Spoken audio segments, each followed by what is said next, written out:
Yes, now we are.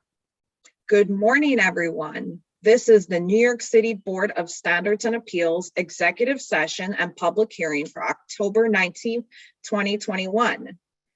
We will begin with the appeals calendar.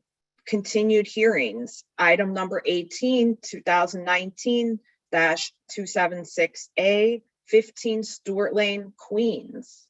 Right, and this is a review session, so we'll switch to the public hearing after we complete the review of the cases we're going to discuss now.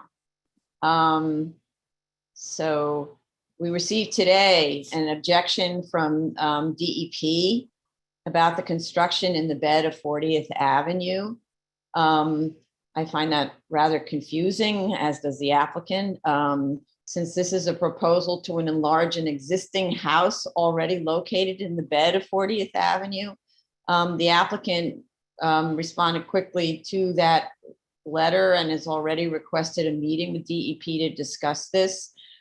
This kind of reminds me of another case we had where DEP allowed development that stayed clear of their sanitary and storm infrastructure.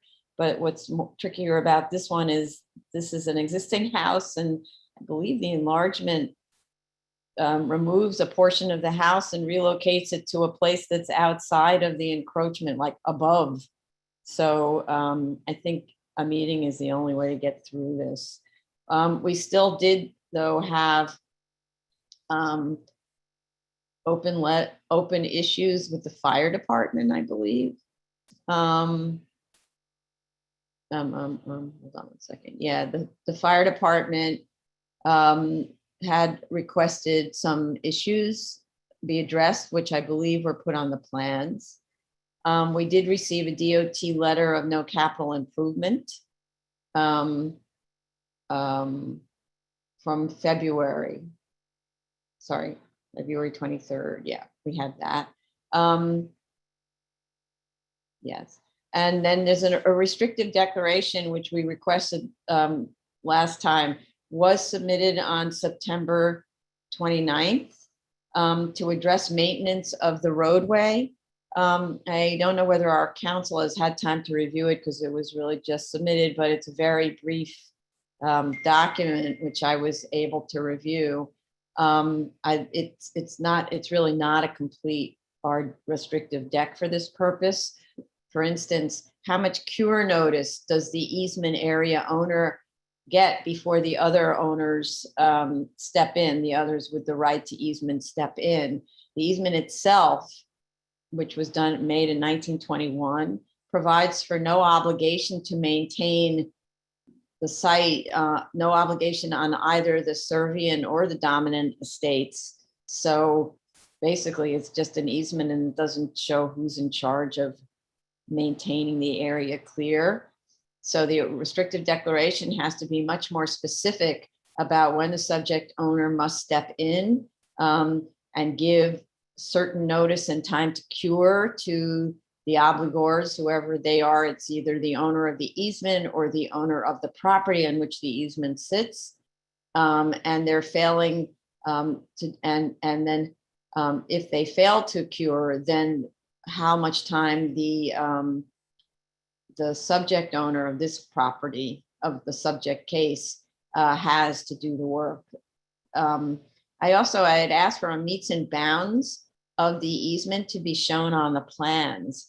The result was a cutting and pasting of the description of the meets and bounds on the drawing, but that's not really what I meant. Yes, you need the meets and bounds pasted on the drawing, but then you have to plot the easement area, like, so you can follow along, this many feet in this direction, that many feet in this direction, and all the way around until the beginning, so that we know where the easement area is. And it's not clear that they did that. There's a shaded out area. I don't know if that's the easement area, and I can't tell whether those are the plot distances. So that's the whole idea, is to diagram the easement so we know where it is. Those were my comments. Vice Chair Shanda. Thank you. Madam Chair, your video is not on. Oh, right. Oh, no one said anything. So I agree with your comments with regards to the DEP. It is kind of a little confusing given that existing building is already on the bed of, and not just this building, but there are a couple of other buildings also that are on the bed of this map street. I hope that a meeting with DEP, with our BSA staff, if need be, can help resolve this issue. But other than that, I think the restrictive deck, given the fact that there are other property owners who also have access to the road, and getting them to do their bit of the improvement will be tricky or not possible. So it's going to be challenging, but we'll see. Okay, thank you. Commissioner Otley Brown. I have no additional comments. Okay, thank you. Commissioner Sheta. Thank you, Chair. I'd be waiting for the DUB issue to be resolved, and I have no additional comments for now. Thank you. DEP, yeah, okay. Okay. Commissioner Shabeta. Rather from me, the only thing I'd like to know is what the applicants, if he has any updates about that restrictive deck and working with the other people on that, who have access to that roadway. What the update is. So they just submitted the easement to us on the 29th and haven't heard our comments yet. So I'm not sure there would be an update. That makes sense. Right. So obviously I agree that if there are other people who are subject, who benefit from the easement, they have to participate, but you can't force them to participate. The only entity that is before us is this applicant. So if they're the ones who have to maintain, so be it, right? Right. If they're willing to take on that burden to make this go faster, that'd be. Yeah. Mhm, okay. Okay. New cases, item number 19, calendar number 2020-67A, 1 Ballard Avenue, Staten Island. Okay, we have proof of service of initial application and of notice of hearing to officials. The community board recommends denial, stating the community board informed the applicant of a pending project which is funded and is currently in the design phase. This project encompasses Woodrow Road from Rossville Avenue to Alexander Avenue. The project is for street reconstruction and improvements for traffic mitigation. For this reason, we do not recommend approval. We actually, as far as I can tell, I didn't see anything from DOT yet. But of course, without their sign off, we can't move forward. I'm not sure I understand how the improvement is proposed to work, since the improvement that's described by the community board. Since there are other houses along the widening area, and according to the applicant, the portion on the subject site would require condemnation since it's privately owned. So I actually don't understand anything about what the community board said. And since we don't have anything from DOT, I'm not sure where we can go on this. DEP has comments that need to be responded to. The house is not proposed to be sprinklered. I'd like to know if fire department has concerns about that. And the applicant has not indicated that it needs any waivers for yard setbacks. This is a GCL 35 application. And we've had, especially in Staten Island, Department of Buildings objections after the fact that had to do with not getting waivers for setbacks. So this applicant should make sure it knows if it needs any setback waivers. It should verify that with DOB. Those are my comments. Vice Chair Shanda. Sorry. Thank you. I would like the applicant to provide the mapped width of the Woodrow Road. From the Google aerial map, it seems that the homes on the north side of Woodrow Road from about Nippon Avenue to Everton Street. That is about 3 blocks frontage. They are, I mean, these homes, physically, they may not be within the map street bed, but, but that's the only stretch. Rest of the situations, the homes are very much, the homes or elements of the homes are within the bed of map street. So I also am not very sure what improvement Community Board was referring to with regards to DOT. So I do want to hear from DOT with regards to this. Thank you. Yeah, just to clarify what you just said, that red line represents the widening line. Is this I your? think it's a little bit, no, this is not mine. I don't No, know. this is my share screen, Chair. I just put it to help my Thank you. chair to visualize. Right. So But thank this is I not think the it widening goes- line. I think it goes a little bit deeper than Okay. the red line. But so you're Oh. saying that there are homes within the bed? Except for right, so except for this particular stretch where there aren't homes within the map street bed, because I think the red line goes further in. Right, If okay, the rest of the frontage of Woodrow Road, where there's a street widening line, if there is, they are well within the map street bed. And it's a 2-lane, 1 lane in each direction for most of the roadways. So for pretty much most of it, except for a couple of critical intersections where it widens out. So I'm not sure what improvement the community is referring to, and I would like DOT to weigh in on it. okay, thank you. Commissioner Otley Brown. I agree with the both of you on waiting and seeing what DOT actually has in mind and whether or not it actually affects this portion of the street or if it's in another area. Mhm. Right, good point. Commissioner Shater. Yeah, I was trying to understand what the community board and DOT was thinking of, and I believe it might be like an intention to widen the street. That's why they are like objecting to that kind of construction. But again, like other members, I would like to wait until we hear for further details. Mhm. Okay. Thank you. Commissioner Shabeta. I also agree with my colleagues. I believe that I was trying to search for this pending proposal of condemnation. I didn't pending proposal of street widening, and the applicant is correct. This would be a condemnation. I didn't see anything.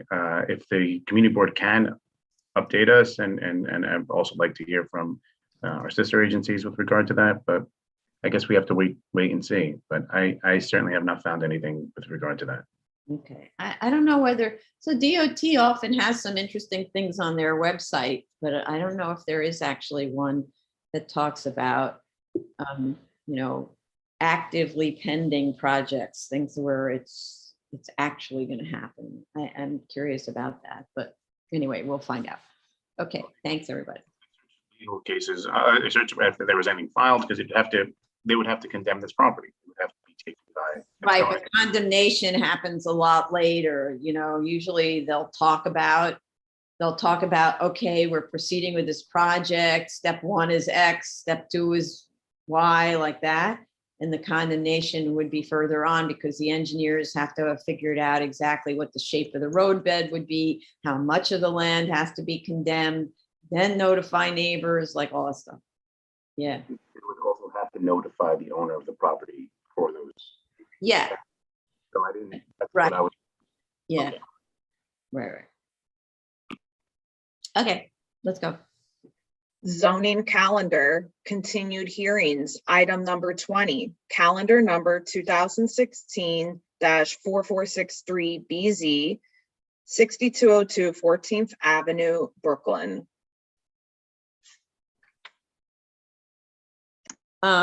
So this application was originally scheduled to be heard on June 29th. However, immediately prior to the hearing, Governor Cuomo announced that the state of emergency for the COVID pandemic had ended. With the ending of the state of emergency, the BSA's right to hold public hearings entirely remotely also ended, and the agency was not prepared on such short notice to begin in-person hearings, and in particular to hold hybrid in-person hearings combined with Zoom hearings, which the agency decided was the best way to go. Hence, the hearing was adjourned and rescheduled at the applicant's request to this date. Subsequently, in early September, when our hybrid hearings commenced, Governor Hochul, I never pronounced her name right, issued an order allowing our hearings to be entirely remote, which they are today. My notes below, therefore, reflect the submissions made prior to the June 29th hearing, and I don't believe any additional submissions have been made since. This is the third hearing on this case with 3 requested adjournments since the initial hearing in December 2019 and an initial filing in 2016 with a dismissal warning in 2019. We've been struggling over several issues since the beginning. As a reminder, since it's been a while since we've looked at this case, the majority of the site is in an M1 district, so a use waiver is needed for a school. The ask is more than 2 times the as-of-right floor area for the M11 for community facilities, and there is no front or side yard setback, and the building penetrates the sky exposure plane. The projection of enrollment is out 10 years, I believe now, instead of the usual 5, which represents 1,285 students from 2 years old to 12th grade, with approximately 9 buses handling pickup and drop off each day. In the prior hearings, commissioners expressed concerns about several things, which I'll just kind of summarize. About the 7319 special permits applicability, the site search, the building height, the area per student leading to greater than necessary floor area waivers, building aesthetics, the need to respect the impact of the building mass and design on neighbors, play area impact on neighbors, too many children at one location reflecting more than double current enrollment, buses clogging the streets, trash management, loss of street trees caused by sidewalk vaults, bus parking, the need for so many therapy rooms, and ability to double up on auditorium uses instead of providing a separate gymnasium, as well as the concern that the lunchroom with its very high ceilings will be used for commercial banquets, which is prohibited for our variances and special permits for schools. The board's authority with respect to the 7319 special permit is clear. It cannot consider the requested use waiver unless the applicant is a quote school as defined in section 12-10 of the zoning resolution. Section 12-10 states that a school is an institution providing full-time day instruction and a course of study that meets the requirements of section 3204, 3205, and 3210 of the New York State Education Law. I'm trying not to belabor this unnecessarily, and I really do appreciate the efforts that the applicant's representative has gone through, but the proofs that are provided by the applicant asked in this submission for the June hearing, asked the board to be the analyst of compliance with that definition. Section 3204, paragraph 2, subparagraph 5 of the New York State Education Law states, the commissioner of the State Education Department shall be the entity that determines whether non-public elementary and secondary schools are in compliance with the academic requirements set forth in paragraphs 2 and 3 of this subdivision. Even if the statement of facts at page 30 acknowledges that, quote, school authorities, unquote, approve the quote time frame as being substantially equivalent to the regulations in 3204, unquote, I think. I have to say that I have to presume that school authorities, by that term, the applicant doesn't mean the school itself or the Board of Standards and Appeals.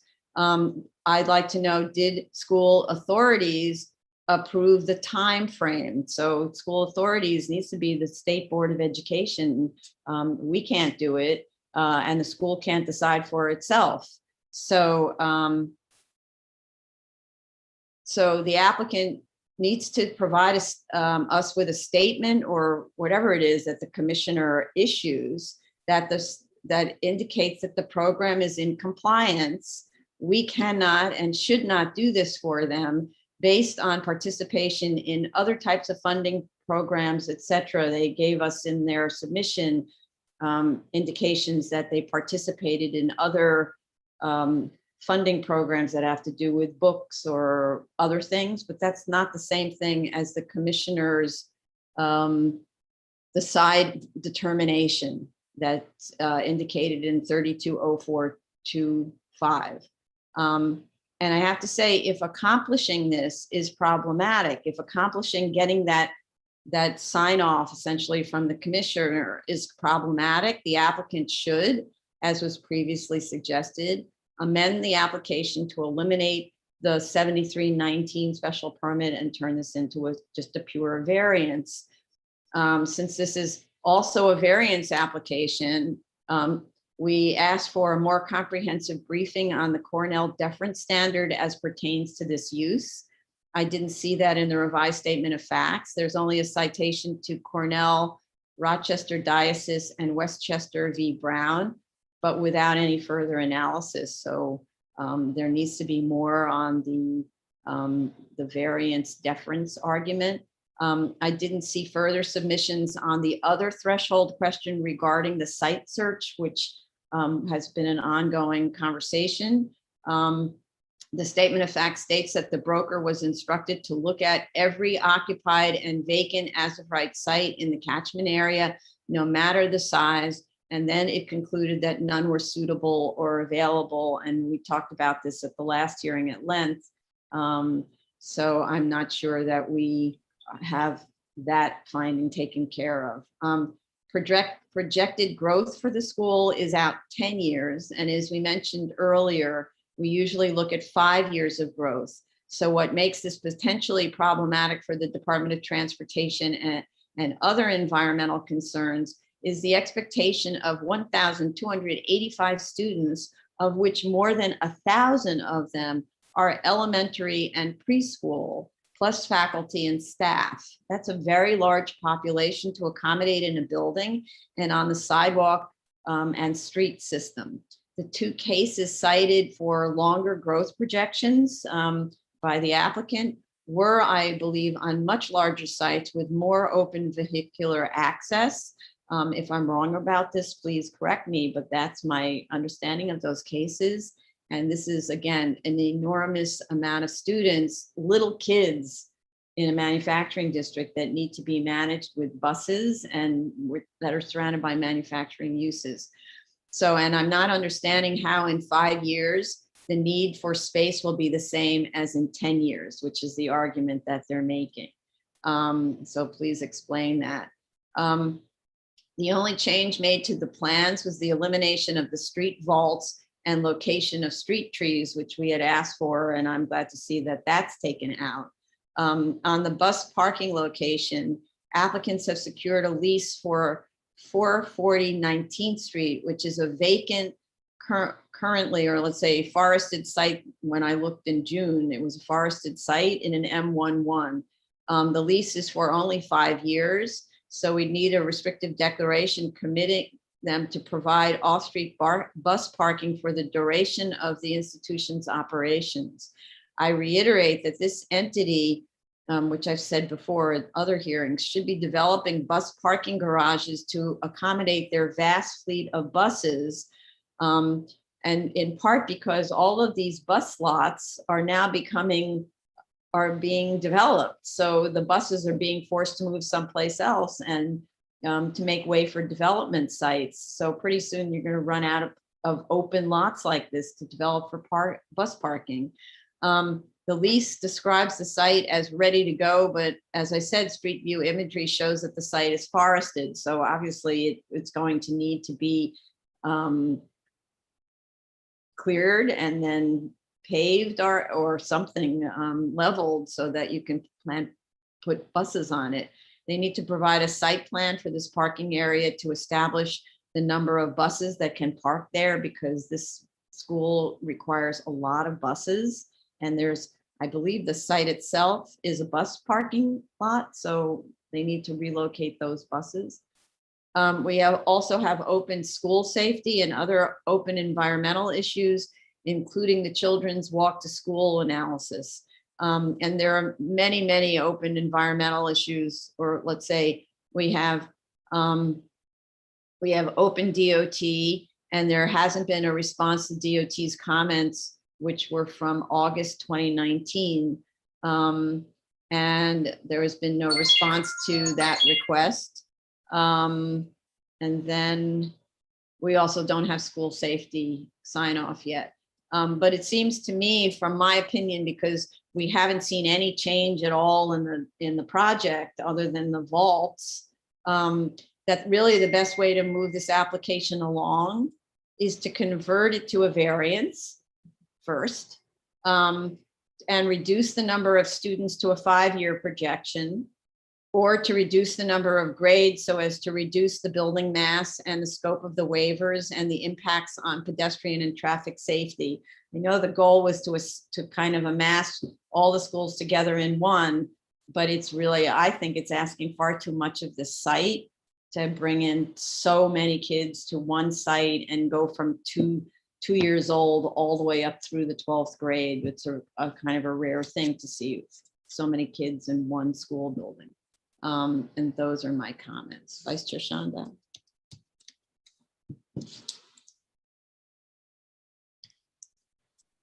Sorry. I think my concern with this project has been the programmatic need that the applicant is stating, and there are still gaps in it. And what I mean by that is specifically to the need for the justification for the lunchroom and the gym space, the gym, which will also serve as the lunchroom, and the auditorium space. To me, there are still gaps in it. And even though the applicant is stating that it needs a gym of this magnitude because it has to feed so many students till like 2:35 p.m. And then the auditorium will serve as the gym, while the gym is being used as a lunchroom for after school and gym programs. To me, just programmatically, it's like you said, it's fitting in too many things and not being able to accommodate. And even the capacity of these spaces as designed with a 10-year projection, it's still not meeting the capacity need as projected. So I'm not sure if this has been fully thought out, and maybe the building should be scaled down to accommodate what is being proposed. And I also remain concerned about the lease that's been submitted, which starts from May 2021 to 2026. So by the time the school starts construction and completed, we're already approaching 2026. So this lease is almost useless in my mind. So they either need to come up with a lease. I think they need to come up with a lease and a restrictive deck, a new lease, which has an extension beyond 2026. Because we do know oftentimes, for various reasons, construction can get delayed, and these are complex things. So 2021 to 2026 doesn't give me comfort. Mm-hmm. Yes. Okay. Thank you. And I just want to add that it may be sounding like we're pushing too hard on programmatic and needs, but we do that with every single school we look at. Programmatic needs analyses are critical especially for the variance aspect. And And also for the 7319, where we have to determine whether the amount of floor area they were looking for is the right amount of floor area for that site search, right? So we do it for every single school, and we are not looking at this school any differently than we look at other schools in terms of the programmatic needs. Thank you. Commissioner Ollie Brown? So I hear everybody's concerns, but I, for one, am sympathetic to the idea of actually having all of the grades in one central area within the two buildings. Having been, a parent, I understand the difficulty of trying to get your children to various sites at the same time in the morning.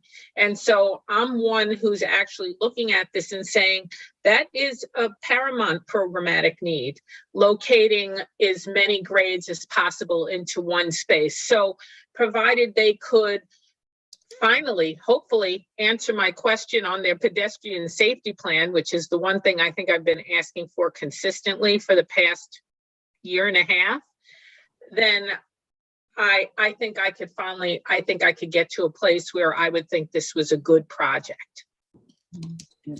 But you're okay with the massing and so on? I'm fine with the massing. And I think that, the gross square footage per student is actually similar to other cases at 70 square feet per student. And it's probably a little less now that they've actually pushed the cellar floors in underneath the building footprint. And so I don't see a problem with that, honestly. But I do think it is important to the community to have a soup to nuts kind of school where that if you have 5 children under the age of 6, which many in this community do have, then you could go to one spot and unload everybody. Okay, thank you. Commissioner Shaitan. Thank you, Chair. I believe the major issue here is whether the school meets the definition of a school, whether the project meets the definition of a school or not, and its impact on the existence of the special permit component. They need to clear this up first. The other components, I'm okay with the massing. The other issue that I had before was the rate and the growth rate, and they already responded to that. The volt issue, I believe they mitigated this to the extent that I'm okay with it for now. So I think they need to work on the issue I indicated at the beginning. And if this is resolved, I believe I would be okay with the project. So I'm sorry, I misunderstood or didn't quite understand. With the growth rate, you're saying you're okay with the 10-year growth rate? No, the rate has nothing to do with that, like the 5-year or the 10-year. My concern from the beginning was that the annual rate, and they already responded to that. Whether it's 5-year or 10-year projection, I understand that most of the cases before we look at 5-year growth with a given rate. Now I know that they are willing to go with 10 instead of 5. I would defer to other board members who handle many more school projects than me. But if what we used to handle on this board is 5 years, I would ask them to revert to 5 years. If we have handled something previously for 10 years, I'm okay with it. Okay. Okay, thank you. Commissioner Shibeta. Thank you, Chair. So most of my comments have been stated. I do want to state again that they need to get the appropriate certifications that this is a school, and there's a long history now in the city of the common issues. So I do want that certification. It's been mentioned as well, but the pedestrian safety is something that we've been speaking about at each hearing. This is a busy site, so they need to provide a plan for pedestrian safety. And finally, I believe that I would like to see a much longer lease, especially consider the massing of this school.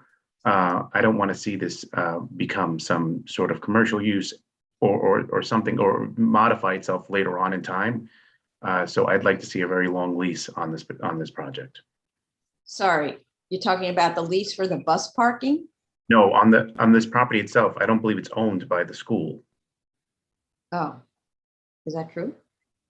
I- No, That's in my notes. I can look at it again. okay.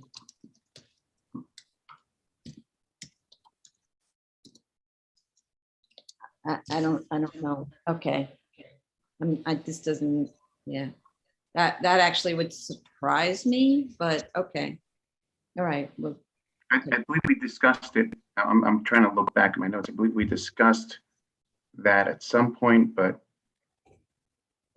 I'll review it again. that would make it a ground lease? I mean, ground leases are I very, might have mixed this up, but let me. okay, I don't know. Okay, The All right. statement of facts indicates that the owner is the AM Foundation and separate and apart from the nonprofit religious institution known as Mostos Satmar BP, which is the school. so the AM Foundation, but that might be something that's like a subsidiary or a related entity, something like that. That's common enough, right? Yes. So we should just find out, are they related entities, in which case the length of the lease is less of a concern, but if it's a ground lease, those are like, whatever it is, 99 years or something like that, whatever it is that what's the name of the rule on perpetuities allows? In one of my notes from one of the first hearings, and I'm not sure if that was responded to. Okay.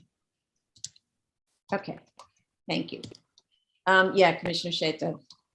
Yeah, thank you, Chair. I just wanted not to cause any confusion regarding the growth rate. I just looked at my comment. It's actually from hearing one. And I had a comment regarding when I looked at the growth rate for the actual location that they indicated in their documents.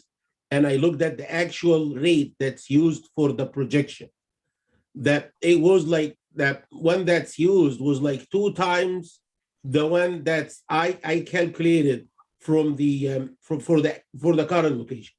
And I had a comment back then saying why the rate that you used for projection rate is the increase in students count per 1 year. So I gave him a comment saying why the one that's used is almost 2 times the one that's actual for the current location. And they responded to that. But regarding the projection period, whether it's 5-year or 10-year, again, I want to make it clear, I will defer to other board members who handled more like school projects. And if the board want to go with 5 years, I'm okay with it. If the board did cases before, schools before, based on 10-year projection period, I would be okay with it too. So Okay, thank you, appreciate that. Yeah. Okay, thank you. All right, Are we finished with this case? yeah, I think so, yeah. Okay. New cases. Item number 21, calendar number 2019-179-BZ, 118 West 28th Street, Manhattan.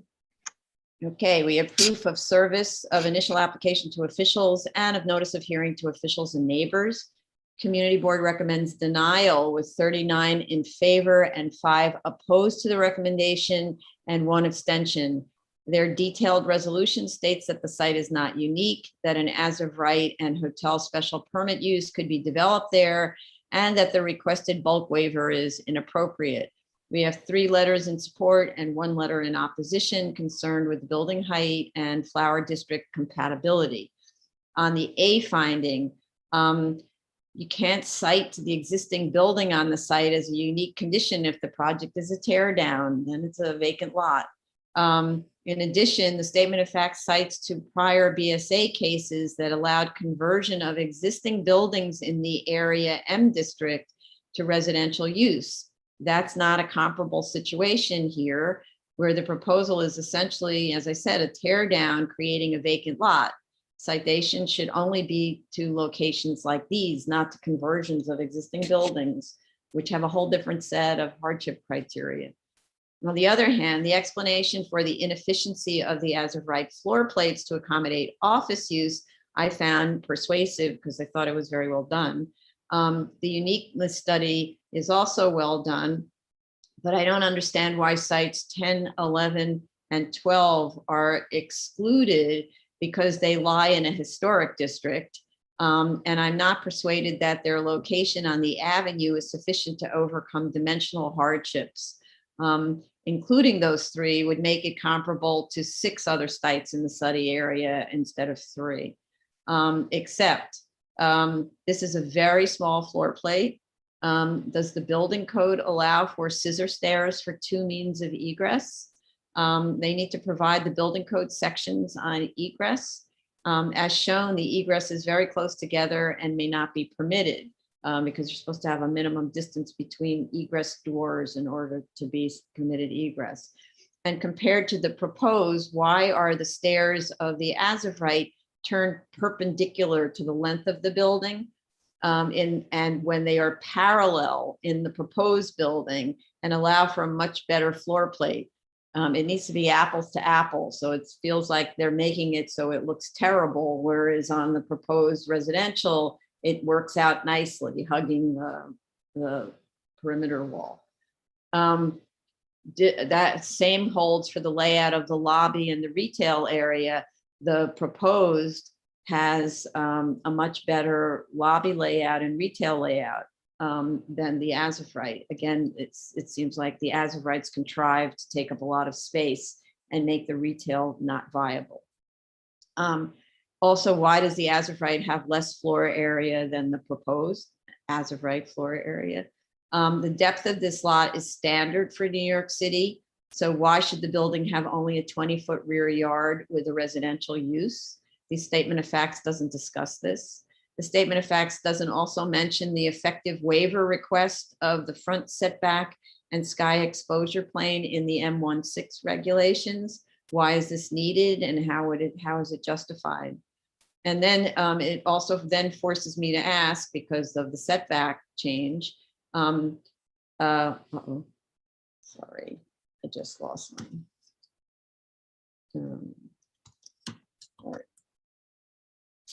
And how it is.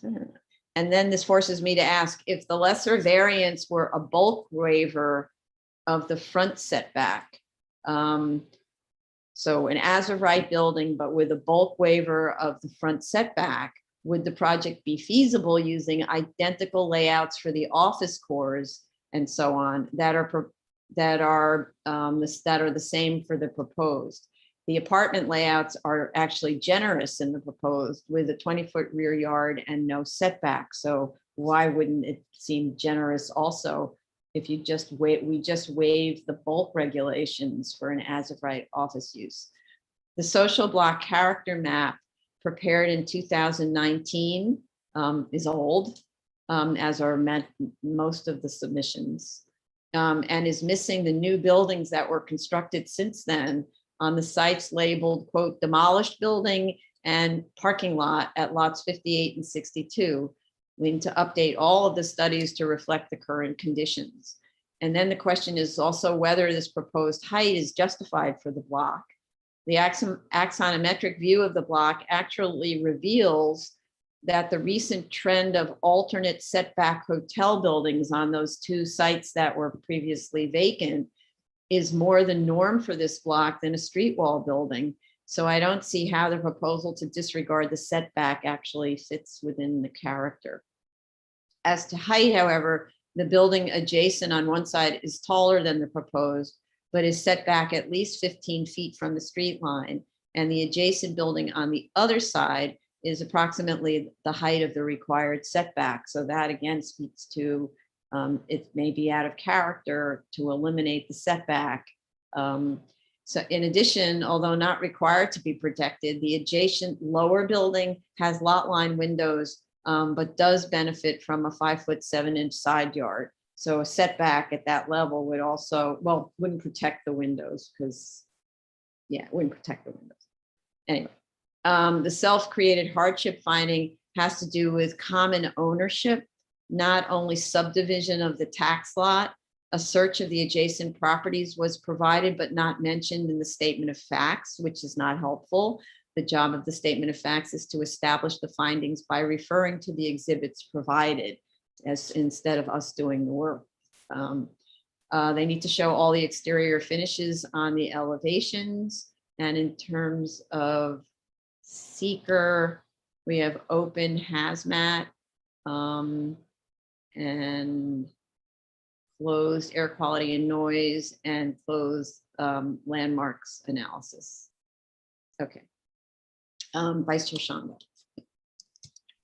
Thank you. I probably have similar comments as yours.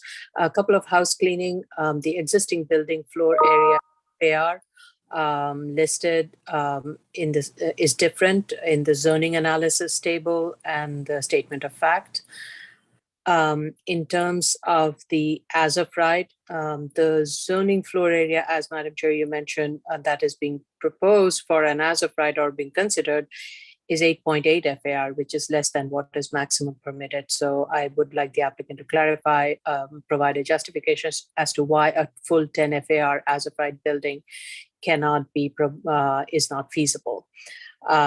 Is it because of the reduction of the floor plate above the 12th floor, because of the sky exposure plane would leave even less than 468 square feet of rentable office space, and therefore the added cost of building out the remaining FAR would be more than the return on cost? Those kind of justifications were what I was going through in my mind as to the possible reasons, but whatever they are, the applicant should clarify that in its statement of fact as to why it considered a less than 10 FAR as of right building. Now, what was not clear in the as of right as to whether there will be one office space per floor or two office spaces, one in the front, one in the back of the building. And that goes to the question that you also raised, which is this orientation of the staircase. If the orientation of the staircase was laid out in the similar manner as the proposed plan, it would result in a much bigger usable office space, both for the front and the back. And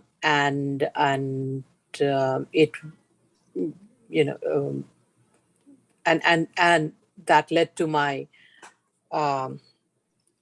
alternative lesser variance question. So I'll get to that. So let me first start with the uniqueness. I do find the uniqueness argument convincing, and the narrowness of this site is a hardship and would result in a floor plate size that would not be adequate for commercial or manufacturing use. I say that, but I still want the applicant to clarify in its statement with regards to building out a full 10 FAR and also showing a plan where the staircase is oriented in a similar manner as in the proposed building, so that, as you mentioned, comparing apples to apples and to be consistent. With regards to the neighborhood character, the block front and the study area have a mix of building heights, though mostly 12 stories and over 140 foot, which is permitted in an as of right in an M1-6 district. The proposed building height is therefore reasonable, though based on the review of cases provided and the built context of West 28th Street, the proposed building should consider setting the building back above the front street wall height. The building context along West 27th Street and West 29th Street, they consist of buildings that are more uniform in terms of having a continuous street wall that rises beyond 12 stories and above. However, the West 20th Street has a mix and has more of new constructions that are built. And this particular block front has more new constructions that were built recently. And in this case, these new buildings either have a street wall and then the setback, or most of the hotels that's been built prior to the special permit was enforced. The buildings were using the alternate building height envelope. So they were setting back 15 feet or 20 feet from the street line, and they were rising straight up, which I'm not sure is the best solution either, because you result in a really narrow, tall building.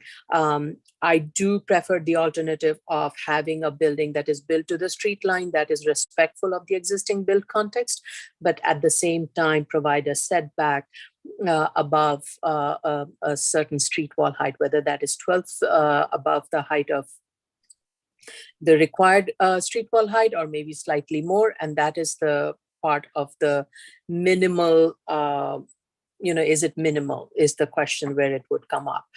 Now, I was also looking at the rear yard. And in this case, the applicant is proposing a 20-foot rear yard. And I was torn as to whether a 30-foot rear yard should be required from 3rd floor to the 12th floor, or should there be a setback in the front? And I lean towards providing a setback in the front along the front lot line, because it will bring greater benefit to the block front in terms of light. The back is completely hemmed in anyway. And if any 30-foot setback that is going to be provided, it's only going to benefit the residents and their sales. So to me, I rather give it to the community and have the building setback from the front, and be more respectful of the build context there. So I don't have an issue with the self-created hardship. I think they meet the elements, but I agree it should be carried into the statement of findings narrative. Excuse me.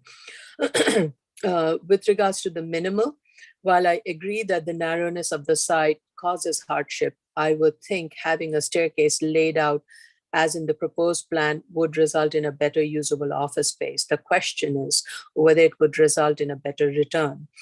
Similarly, would the return improve if it was a full 12-story office building without any height and setback, and the staircase laid out in the similar way as in the proposed development?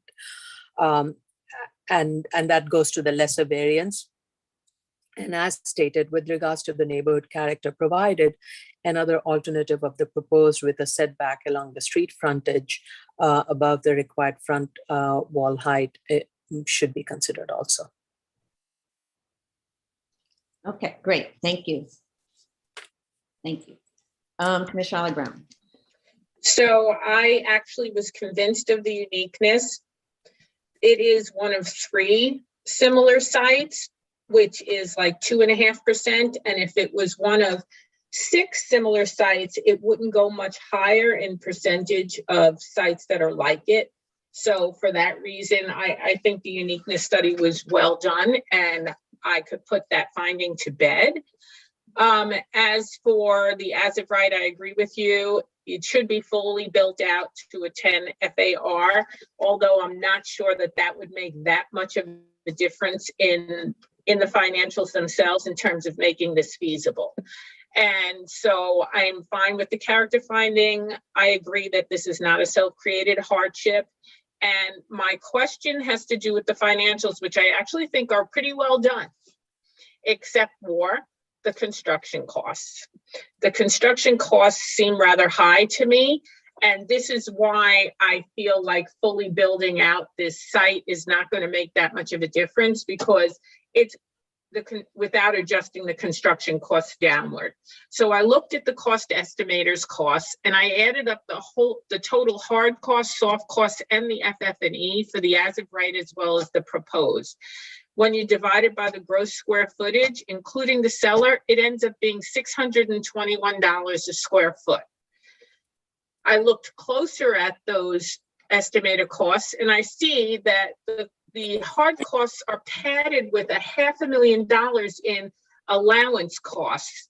And there's no real explanation as to what the allowance costs are, except that I think they might be placeholders of some sort that say that you might use this much in costs, but might not. You might need this, you might not. And that's why I'm not sure then why you would even include it, because it could be that $500,000 could be legitimate, or not. There's also $766,000 of general conditions costs, $300,000 of insurance that is also in the soft costs, as well as the hard costs of the cost estimator, and $261,000 in overhead fees. And so basically, to me, the costs are padded by almost $2 million extra dollars. So the similar thing happens in the proposed. When you take the total hard costs, soft costs, and FF&E and divide it by the gross building area, including cellar, you come out with $722 a square foot. There's $350,000 of allowance costs, $1 million in general conditions, $379,000 in insurance. And also the cost estimator uses 23,115 gross square footage, and the financial report actually says there's only 22,070 square feet of gross square footage. And I'm not quite sure how that impacts the financials, except to make it look as if the cost per square foot is lower because it's being divided by more gross square footage. So all that to say, I don't know how you feel about forcing these people to use Marshall and Swift because they are in Manhattan, and I do understand that Manhattan costs could be higher. And I know that there are probably costs because this is a narrow site in a very highly developed area, but you're not going to get a true read on what the minimum variance is unless you can get a handle on these soft costs, on these construction costs. Other than that, I really don't have an issue with the financials. I think everything else was very well reasoned. Mhm. Thank you. Nice. Okay. Okay, Commissioner Sheta. Thank you, Chair. I'm going to start with the uniqueness point. I'm okay with it. I believe the site is unique. I agree with the other board members. I don't have an issue with the self-created component. Regarding the structural engineering report, the structural engineer indicated that the existing building need to be demolished. He said that it's founded on clay, and like right next to that, he said there is no geotech was done. So if there is no geotech done, I'm not sure how he judged it or knew that the building is founded on clay. Maybe because of his past experience, but if they have done geotech since they submitted until date, we need to get a copy of that for documentation reasons. Also, he's saying that the existing building foundation cannot tolerate like any feasible addition to the building. I'm not sure if he looked into or explored strengthening the existing foundation and then benefit from the existing building configuration by adding more floors on top of whatever is existing. I believe he need to look into that, and if he concludes that it's not feasible, he need to put this in like a letter report or something, explain it to us so we can understand why the existing building cannot be altered. Let me just interrupt you right there. We have a lot of these cases where there's a tiny building. I mean, it's a 2-story building or a 3-story building on the site, right? So, deciding as an owner that you want to tear it down because you can't make a return on your 2-story building isn't something that the board objects to. Once they decide to tear it down, we look at it as a vacant lot. So rather than the owner spending time on an analysis about how you could add 2 floors to this little bit of a thing, because maybe you can, maybe you can't, it's not really relevant because they're tearing it down. And so it becomes a development site, right? The only reason that I'm talking about this is because he put it in the statement of facts and he submitted a report. So I felt like he's using this kind of documentation, the report, the structural engineering report, as reasoning why he needs to tear down the building. If he want to start, like you said, Chair, from like a vacant lot, the demo cost is not going to be implemented into the project cost. I'm okay with just like a sentence in the statement of facts. Even I don't even need the report. But if they're going to implement the demo cost as an additional component here, we Ah. need to justify the demo of the building. Right. That's what I'm talking about. The Right. other point is the construction cost, and I'm glad that myself and Commissioner Brown got to the same numbers. Here are the numbers that I got to. 621 for the as of right. The total gross square footage of the building is about 19,000 square feet. And for the proposed, it's almost $750 per square foot. These figures are really high, and I did look at the table in the financial schedule A, or exhibit number A, and if you look at the as of right, the office, the 12-story office here, you look at the loss in the project, and it's almost right below 8 million. If I go, I'm not sure, do you see that the table, or you still in the Word file? we see. Yeah, we see. Okay, so if I go back to the Word document and I look at the total construction cost here, almost 12 million. Let's say this is not 620. Let's say it's like the other known construction cost rates that we're familiar with. Let's say even 300, 310. So you gotta get down from 621 to almost half of that.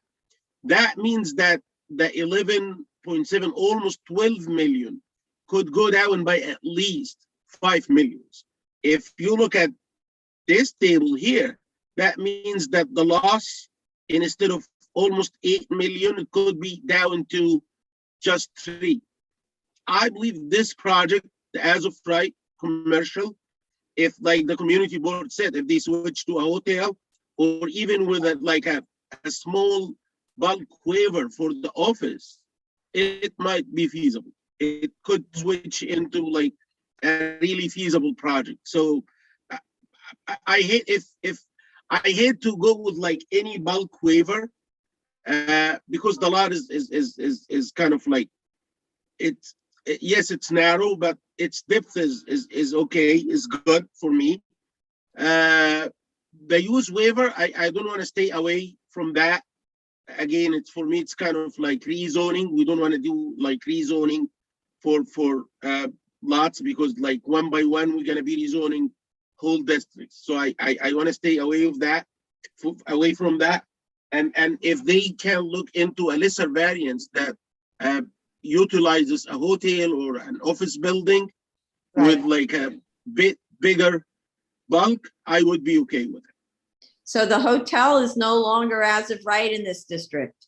So Yes, I that would understand. be a use waiver. So that Yeah. would be, should they pick they could pick a hotel instead of a residence as the use waiver, for example, and we have the power to allow a hotel, for example. So maybe so that's an interesting conversation, actually, because when city planning decided to create this special permit, we advised that we would then have fewer as of right uses in the variances to tell people go do an as of right use like a hotel, because hotels have a completely different kind of layout than an office does, right?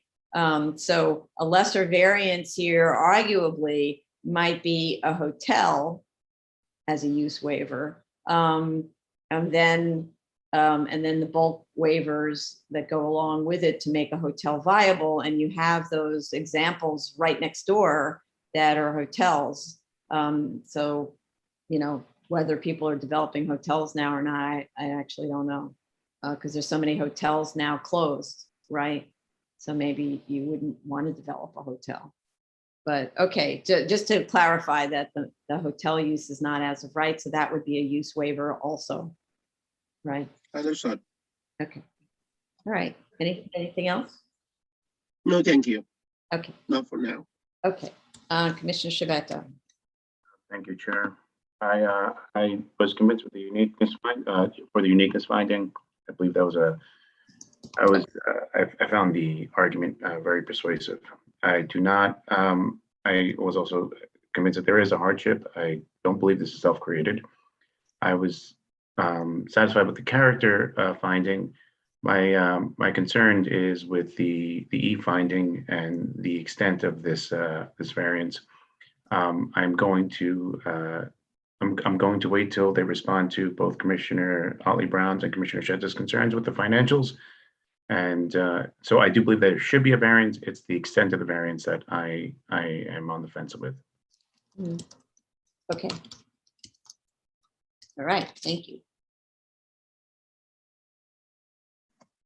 All right, next Are one. we all done with this one?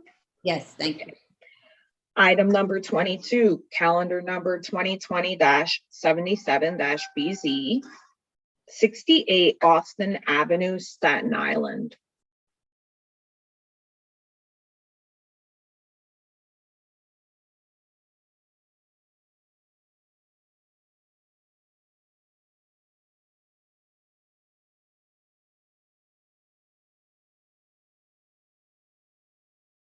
Okay. Sorry. Sorry, apologies. We have proof of service of initial hearing to officials, proof of service of initial application to officials, and proof of notice of hearing to officials and neighbors. Community Board recommends approval with 6 opposed. We have 5 letters in support. I thought the statement of facts was very difficult to understand and was submitted in pieces. I understand that this is not a regular applicant before the BSA and that there were 2 sets of notice of comments. As to the A finding, there is no uniqueness study, that you don't want to remove the illegal condition and it is expensive to do so is not uniqueness. They need to provide an as of right drawing. What is the parking requirement in the R31? There is no history of construction of the garage that is the subject of the application or proof that the existing undersized side yard is legal non-complying. On the 1937 Sandboard map, it looks like it was a vacant site and the lot configuration changed later. It became kind of this oddly shaped site that's got a little twist to it. So I didn't understand what the point of the 1937 Sanborn was, just except to show us there was a vacant lot there. The purpose of a Sanborn is actually to establish the existing building and permitted non-complying conditions. They need to provide us with a pre-1961 and a post-1961 Sanborn. The issue is the garage is located within the required front yard setback.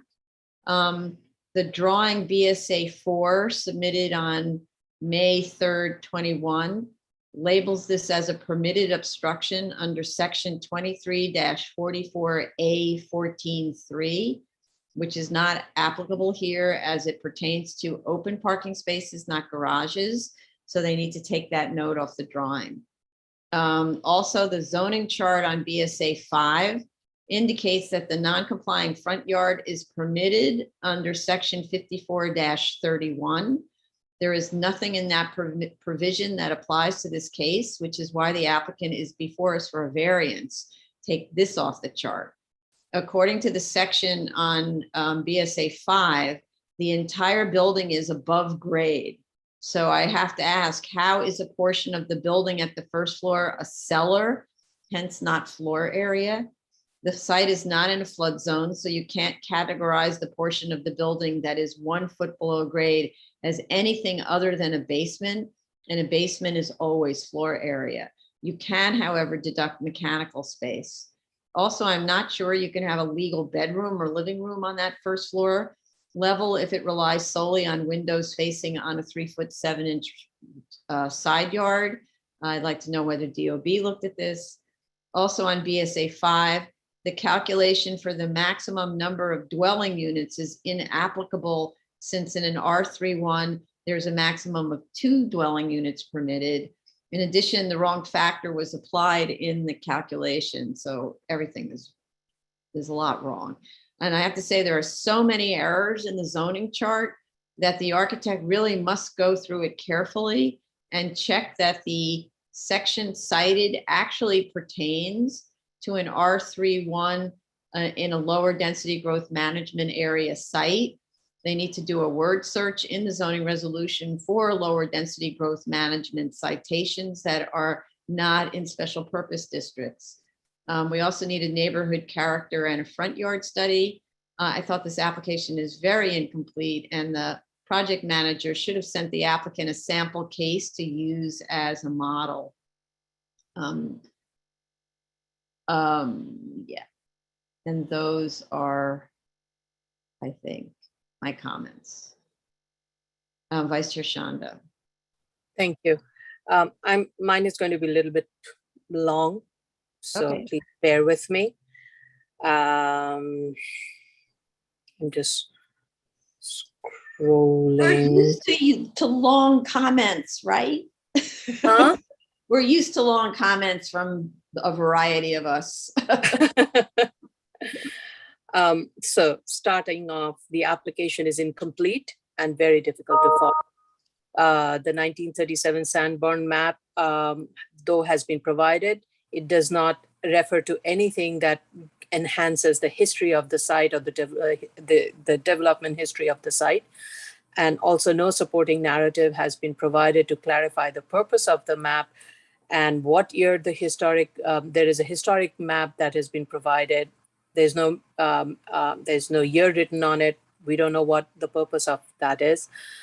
The application needs to state that the building is a pre-1961 construction, which would make the building legally non-complying, except for the garage construction, which was built post-1961. To demonstrate that the pre-61, that it is pre-61, Sanborn maps, as you mentioned, from the 1950s and to current, up all the way till when the garage was built, should be provided. Now, I did a quick look at the historical aerial map, and it seems the garage was not built in 1980. At that time, there was a shallow terrace until 1980, I'm saying. The garage was not built until 1980. There was a shallow terrace in front, and the cars were parked in front, open on the front yard. So this clearly indicates that the garage was built much after 1980. And so I would like to know as to how that construction was done, what kind of permits, if at all, was provided. The applicant needs to clearly indicate in the site plan the required front yard and the side yard as the current regulation. At the same time, also show a map that shows the pre-existing 1961 zoning regulations mapped on it. Because if this is a pre-1961, there are a lot of non-compliances. So we need to understand that, overlay to that the existing zoning regulation, and then see the differences in the regulations. So the reading of the zoning text is incorrect. Plan BSA 4 sheet has a note that seems to indicate that the parking garage is a permitted obstruction per zoning resolution 23-44-14-3. Now, based on the read of that permitted obstruction, it may appear that an accessory parking space open in a garage is permitted, but it is pretty clear and consistent with the zoning resolution section 25-622, which governs location of parking spaces in the lower density growth management area. ZR 25622 states that, quote, required accessory off-street parking spaces shall be permitted only within a building or in any open area on the zoning lot that is not between the street line and the street wall or prolongation thereof of the building. That would mean not the front yard in front of the building wall and not the prolongation of the side lot. And that does not include the prolongation of the side lot ribbon. So the garage structure is therefore located between the street wall and street line. Then the question becomes, is there a hardship? As posed? Based on the zoning requirements, barring whether it's a legally built 2 or a 3 or anything, that's for DOB to determine. The applicant states it's a two-bedroom, it's a two-unit apartment. So I'm taking that at face value. And based on that, the zoning requirement would require a minimum of 2 accessory parking spaces. Since R31 permits only 1 and 2 family homes, you really cannot build more than two family homes anyway. So as per the parking requirement, 2 parking spaces minimum would be required. The question becomes locating these required accessory parking spaces on the site. 1 parking space is located in the side yard and the other one on the driveway along the prolongation of the side yard. The issue of uniqueness is not the lot width or lot depth. Besides, 39.98 feet width is not a hardship when the average width is 40 feet to 50 feet. If at all, the building has an advantage over the other typical 100-foot deep lot. It has a building that is 64 feet long with a 30-foot rear yard and has a long side yard that is 11 foot wide and can accommodate its parking space. The subject case is asking for an additional parking space when the required parking spaces exist on the site and the additional parking space is an amenity for the building. It is not a relief for a hardship imposed by the underlying zoning regulation or the site condition. So that basically in my mind is there is no uniqueness on this site, and I'm not even sure why the application is before us. That's simple. Okay, thank you. Commissioner Otley Brown. I just want to start by saying this application was extremely unclear to me. I feel like they didn't meet any one of the findings. I don't want to spend the time reiterating what both you and the vice chair have said, except to say I fully and thoroughly agree with both of you. The end. Short and sweet. Okay. Okay, thank you, Commissioner Sheta. Thank you, Chair.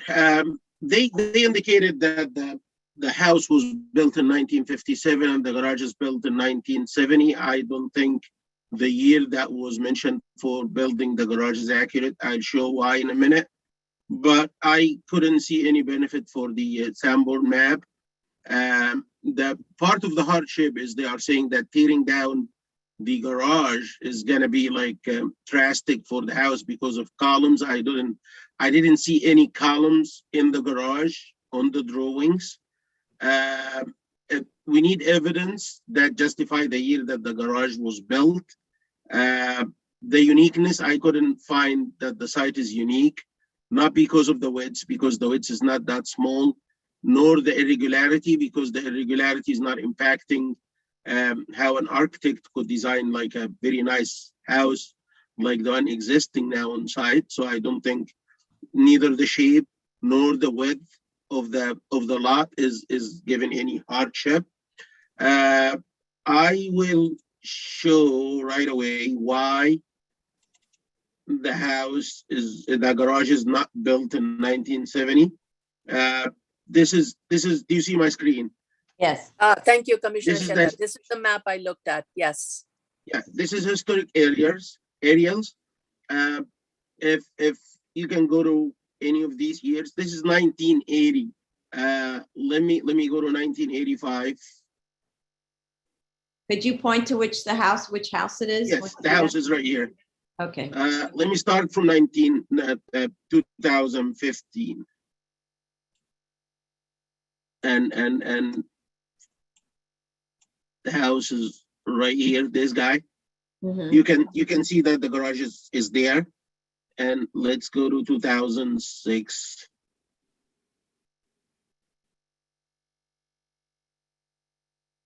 My computer is slow. Okay, yeah. Again, the house is here, this guy. And then 1980. And you can see the house is right here. Mhm. If you want to prove that this is the house, let me just get to the current map. Yeah. This is Austin. And this is Austin. And you can see that the intersection of the two sidewalks. This is the lower corner of the lot, roughly. So Mhm. from this point here and up, this is the house. Mhm. So I'm sorry, I apologize. From this corner here and here, this is the house. This. Yeah, If we go to the other view, and from this point and here, this is the house. And if I just zoom out a little bit, you're gonna see a car parking, oh, come on, parking very close to the street wall. You see this car here? Yeah. This guy? That one. It's Mhm. parking very close to the house. There is no garage over there. I'm not sure if you can, do you want me to zoom in? No, it's okay. You can see it. This, I'm talking about this car, and this is the house right here. And remember that they said the roof, that roof was replaced. So you can clearly see the street wall here. And then there's a car parking in front of the house. And this is 1980. That's why I consider the statement in their statement of facts that the garage was built in 1970 is not credible. And maybe that explains why they didn't provide us with like any indicative Sanborn maps that to show that year that garage was built. So I agree with Vice Chair and Chair. I don't think this should be before us. Okay. Okay, thank you. Commissioner Shabeta.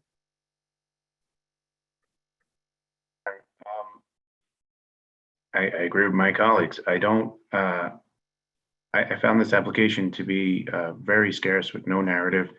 You can't just say something's unique or there's a hardship. There needs to be something substantive there, and there just isn't. And I don't think that they can make an argument that there is a hardship or that this is unique. So I really don't want to spend much more time on this. If the applicant wants to go back to the drawing board and provide us with something much more substantial, that's a different story, but I don't see a variance here. Okay.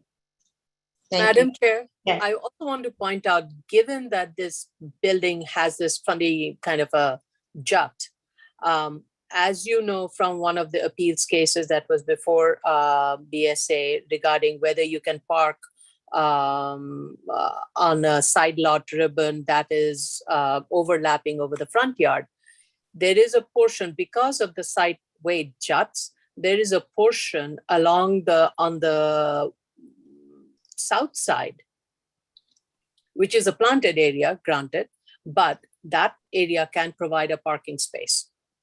So if you want to provide a third parking space, there is one there. All you have to do is remove your planting and put it in where the garage is. But that's not a hardship. There is space. If you want to provide additional parking space for your amenity, you can do it. But that's not a hardship. Right. Okay, thank you. All right, thank you. All right, let's go to the next. Item number 23, calendar number 2020-81-BZ, 220 East 2nd Street, Brooklyn.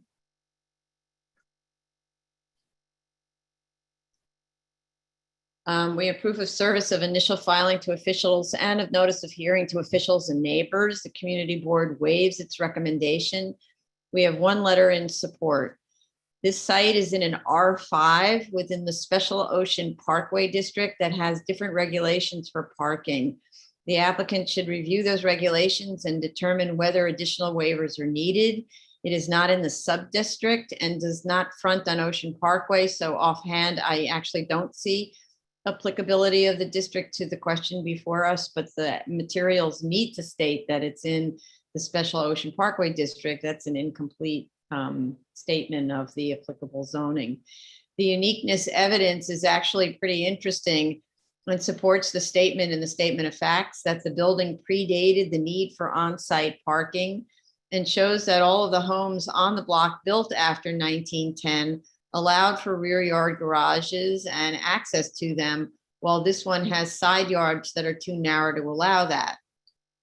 My biggest question, though, relative to the actual need for the variance, so maybe the site's unique, is that DOB has granted a waiver, and I'm not sure, even sure that the parking need was triggered. In fact, it wasn't triggered, since it looks like there has been no enlargement and the house has always been a two-family. So, arguably maybe a conversion to a two-family might trigger a parking requirement. In short, I'd say this is a desired condition, not a required one. Therefore, this is, I want it. Can I have it? And I have to say, probably the answer to that is no. Can it be argued, for example, like how do you make the hardship finding? Can it be argued that in this area, one cannot function without a car and parking is scarce, or that the norm is on-site parking? According to Zola, the site is in a transit zone and a short walk from 2 subway stations. So I don't think that argument works. Photos show the existing driveway and a curb cut for the adjacent property is next to a fire hydrant. How does the proposal address that? Does DOT permit the car to drive over the sidewalk at an angle to access the parking space? I actually don't think so. I'm pretty sure the regulations are you must drive straight in from the curb cut. We handled that in another case pretty recently. And what is the minimum distance from curb cut to driveway splay? There is a rule about how far away you can have from the, not the curb cut, from the hydrant to the driveway splay. There's a minimum distance. As indicated in the neighborhood character study, which I thought was very well done, because actually I thought the application was very well done in spite of what the applicant requests, and well documented. Section 23-451 requires 25% of the front yard to be planted. Photos show above ground planter boxes. If other commissioners thought this was a viable case, then I would say there needs to be in-ground actual landscaping instead, which is clearly doable and addresses the impermeable surface problem and potential flooding issues, and is typical of the neighborhood, as opposed to planter boxes that are already kind of constructed or in process according to photos. In spite of the fact that there's far too much duplicate material for us to wade through, which should have been voided by either the applicant or the project manager, I thought the submission was very complete for an applicant with what I think was no prior BSA experience. So I'd have to say it's really a good college try, but I don't really think you have a hardship here. And so that sort of finishes that for me. So Vice Chair Shanda. Madam Chair, I agree with you. The DOB objection, first of all, I would say the DOB objection is contradictory, because DOB would not issue an objection for not providing a parking when there is nothing that the applicant is proposing would trigger that. So I really think we should, I don't know if this is something we should alert DOB, because it's not what DOB does, and there should be consistency from DOB's end in terms of how it issues objections in such cases. As you mentioned, this is a pre-existing non-complying building. So parking was not required. Yes, sidewalk, side yards, front yards, all of those, none of those are in compliance. So why all of a sudden pick one element and try to comply that to the current regulations? I understand it may be, the neighborhood analysis is very interesting compared to the previous one. That there was like no case. Here, fine, you're saying I have no parking, my neighbors have it, I need it, whatever. You want to use the uniqueness argument and the neighborhood character argument. I get it, but I don't think it's required. So I don't even know where the uniqueness comes in. And the zoning does not require it. So what are we waiving of the hardship of this underlying zoning? Right. What we'd be waiving is the right to park in the front, right? Right. So we have to, and that's what I'm very, very torn about that, because that is putting the board in a position to vary a pre-existing non-compliant condition that would be contrary to a lot of the recent zoning regulation changes that were put into effect to improve the preserve and enhance the streetscape characters of the residential neighborhoods by providing more street tree planting, by prohibiting front yard parking and all of those. So I think we'll be opening a gauntlet. I don't know whether it's a conflict, but it's certainly opening up a potential precedent. Yeah. Because everybody wants more parking. People have 2 cars that don't have any room to park. Why can't I get a waiver? All my friends have more parking. That's kind of the argument, right? Yeah. I think the applicant really should try to see if there was an easement with its abutting a neighbor at 216 East 2nd Street to see if the driveway could be shared to provide an access to a garage in the rear, which is what pretty much all the buildings in that neighborhood has done. They have shared driveways and they use that to go to the rear. So even though this was one of the earliest homes that was built in that neighborhood, there might be some, so they should explore that. Or there probably isn't one because those are done as developments at the time. When those little houses were built next door, they were developments and they gave each other shared easements. The developer did, but you can buy an easement, if you really want this thing, there's a price, right? So that's maybe an option. But anyway, okay. I think the precedential question is important, so. Okay, Commissioner Ollie Brown, thank you. I don't think that there is a uniqueness finding here. I think it is a desire of the person who owns this property to have parking on site and off of the street. I think that, it was not required by DOB to have parking spaces. And so therefore the property was built without parking spaces. So then you can't come back and say, oh, by the way, I would like a parking space, even though it happened 30, 40 years later. It isn't required by DOB. It is not a need. It is a want. It's a desire. I'm not particularly impressed by this application. Contrary to you, Chair, I feel like it was not, argued in a very good way. I think the character finding was certainly very lacking to, put out there that everybody here in this neighborhood is illegally using their front and side lot ribbons to park. Why can't I? To me, is not a very good justification for a C finding. And they don't address the self-created finding because I believe it is self-created when you don't need something in terms of zoning or even the building code, and yet you're saying you want it. Mm-hmm. So I'm not convinced at all.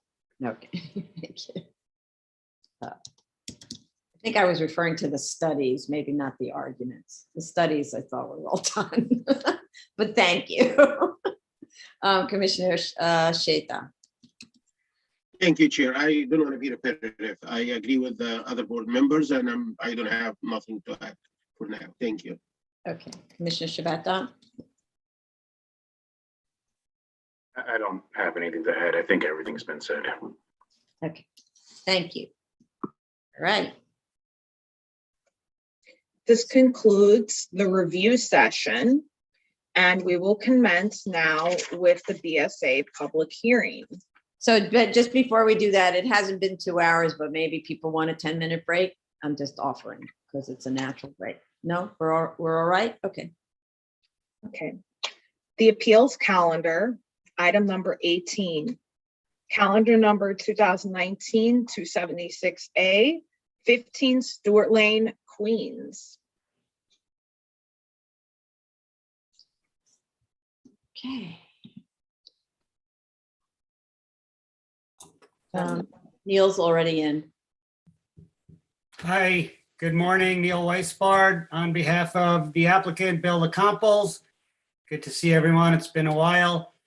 I've attended review session, and obviously the big issue is DEP. So I'm hoping that we can arrange a meeting as soon as possible. I already sent an email, and I know that Ms. Matias has as well. So we'll keep the board updated on that.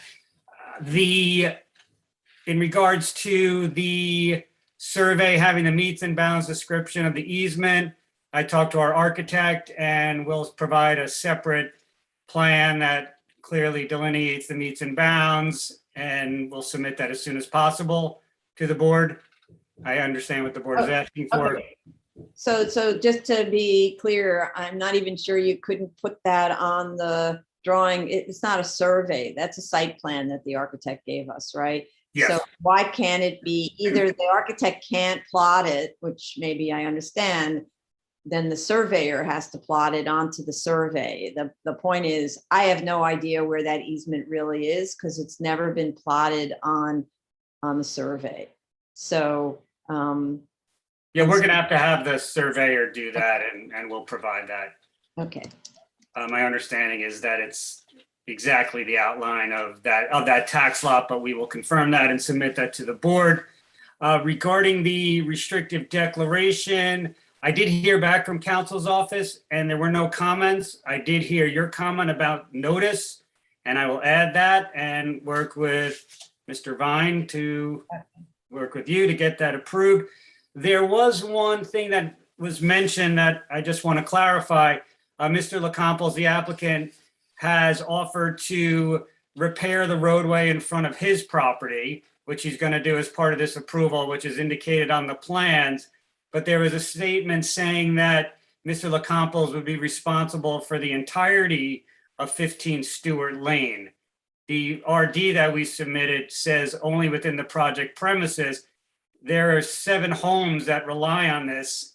And I haven't talked to Mr. LaCampos about this, but from prior hearings, my understanding is that he only agrees to, if the owner of the easement fails to maintain, which will be repaired in front of the subject property, just to note that if that comes in somehow disrepair, that they will take on the self-help in front of his property only. I just want to make that clear. Okay, so, part of this is I'm not really sure what the scope of the easement is. And where, so I think the question is because I believe the fire department had issues about this too, but I'd like them to weigh in if we have fire department here today, I'm not sure. But now I've kind of forgotten about exactly how you gain access here. Like at what point is the roadway maintained by? So from Depew Avenue, which is this city street that runs all the way north to 15 Stewart Lane is the easement. It services, I don't know if you can open up Zola from Yeah. where you're at. Yeah, I can. Hold on one second. Let me just. 15. On Zola, it's called Willow Place. And it runs from Depew Avenue and runs all the way to the subject property.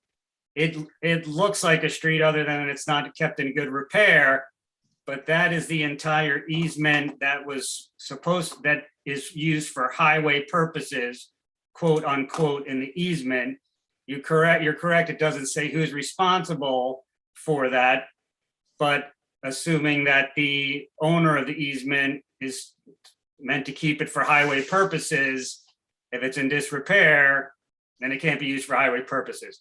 But that's really a separate argument. We just want to do what we can do to do this enlargement. He's agreed to pave the area in front of his home of that easement area, but to take on the whole easement, I don't think he would be willing to put in a recorded document. Okay, so. Yes, I mean, I think some of this is that the fire department is really upset about how this is not being maintained. And what I can't figure out from Zola is at what point you rely on that easement owner, or it's not the easement owner, it's the owner of the property on which the easement is based. Correct. It's right. So it's the dominant estate, right? So I don't know at what point you're switching from something that's maintained by, say, DOT or an HOA that does a good job to this easement area. And so like to get up to this house. So are you just talking about, and right. So, and it seems like this house might be the first one. We're the Is it- last one. You're the last one. And I'm reading the fire department's letter of no objection, which states the fire department has contacted the Queensborough Office of DOT to inspect and enforce DOT rules and regulations. Yeah. I think that means DOT can find those other locations to then make it in good condition. So I kind of agree with the applicant. He should be responsible for his portion. And Right. the enforcement agency will protect the Yeah. interests. Right. Yeah, sort of, it's a little bit of a rock and a hard place. It's one of those terrible locations, famous in Staten Island, and you can only do, the BSA can only do so much. Yeah, okay, so, but nonetheless, this idea of waiting for the dominant estate owner to actually do the work, you can't just wait indefinitely and eventually the subject property owner does it. There has to be something that triggers when it's done, like sending notice and notice isn't responded to and work isn't done within 30 days of notice, or, you know, a standard thing like that. Okay. So we'll put that in there, but just to keep in the back of your mind too, that this will be repaired as part of this application. Okay, but so it will be repaired as a builder's pavement plan kind of thing, right? Well, the entire street area, a little bit more than just will be, because there's a large part of this, of Stewart Lane in front of our property.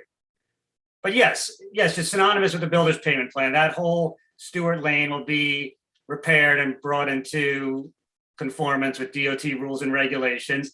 If it does become in disrepair, we will revise the restrictive deck to state that they'll notify the owner if the owner fails to respond within X amount of days, that the 15 Stewart Lane owner can take on self-help.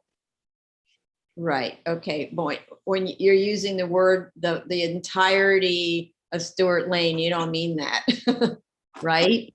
No, only the entirety of Stewart Lane in front of the subject premises. Right, so be careful. That's part of the problem. I write notes and you say entirety of Stewart Lane, and I'm like, okay, entirety of Student Lane, so be careful. Okay, only in front of the subject premises. Okay, all right.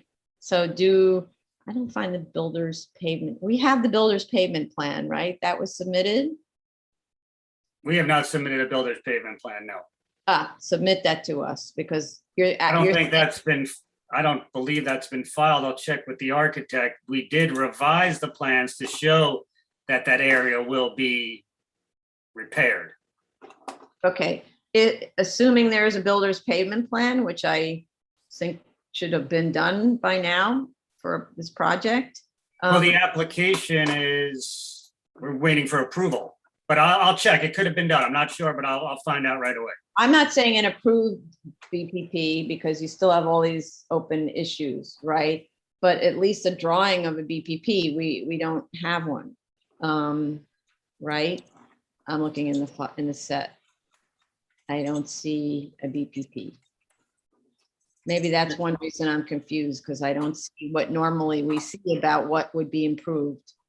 Because all I have is the site plan, and it doesn't, it points to a little triangle. And then, which is hard to locate on any kind of a site plan. Like, I don't really know where this is relative to the rest of the roadway. There's this little curved edged triangle, and it says on it, asphalt resurfaced in compliance with DOT rules and regulations. Right, that whole area, which.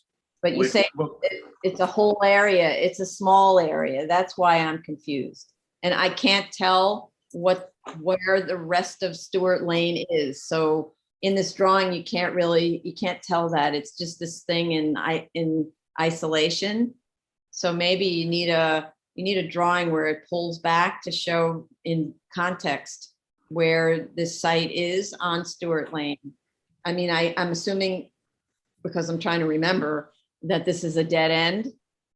And so this is the dead end, the house at the end of the dead end, is that right? Correct. Okay.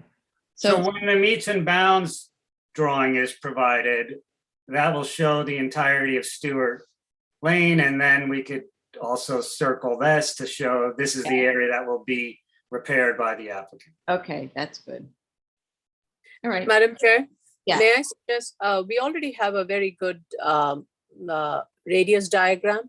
Maybe the radius diagram map can be just included as a cover page on the proposed plan. And that shows all the other buildings that are located along Stewart Lane, and then shows the subject site. And then whatever information is there with the proposed can carry with it. so I'm looking at it.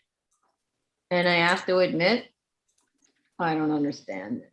There's this big gray thing that's adjacent to the site that's described as I guess that's the train.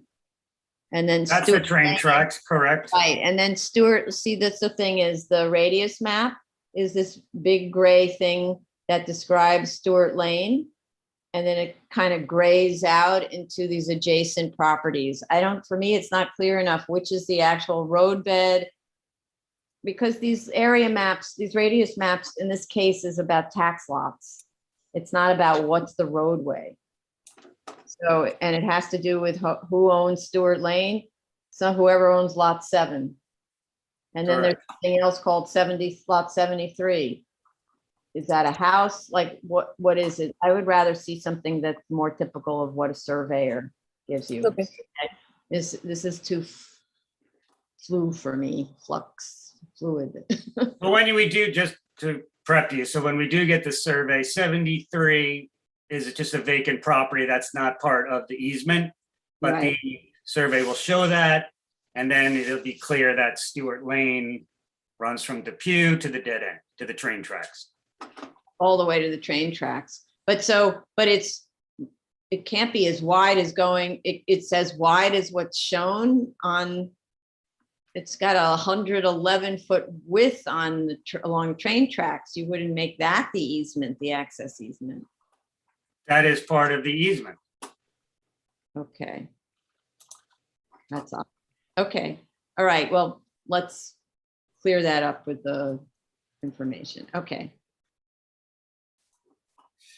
All Okay. right. Anything else? No, well, I mean, obviously we have a big DEP question, but I do think at some point you'll be able to clear that up because there's a confusion, I think, about the situation. Yes. Okay, so please, when you work on the restrictive deck, I don't know if that one that was submitted on September 29th was the first submission. It was. You need to turn these around sooner. Don't wait till the submission date because our council is very busy. And so they need to have time for turnaround and they have to have time to share it with me. So don't submit it on the submission date, submit it soon, work on it immediately. And as soon as you're done with it, submit, okay? Right. So there's time for turnaround. Okay, good. Let's go to the public. If any member of the public would like to provide testimony on this application, the calendar number is 2019-276A. The address is 15 Stewart Lane, Queens. You may call in 646-558-8656, or you may enter through Zoom webinar ID 959-3403-7945. Webinar passcode 632494. If you are in the Zoom waiting room, please raise your Zoom hand. I do see someone raising their hand, Gerald Maya. Hold on a second. Okay.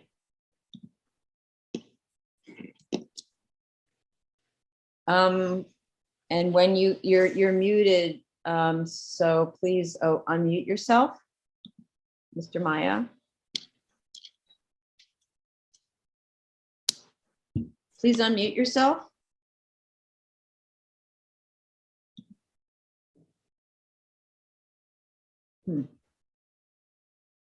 There we go. Go ahead. And turn off your video, your YouTube, if your YouTube video is on, because it'll have feedback. We apologize. It was an accident. We didn't mean to raise our hand. Ah, okay, okay. You're not here for this case. Okay.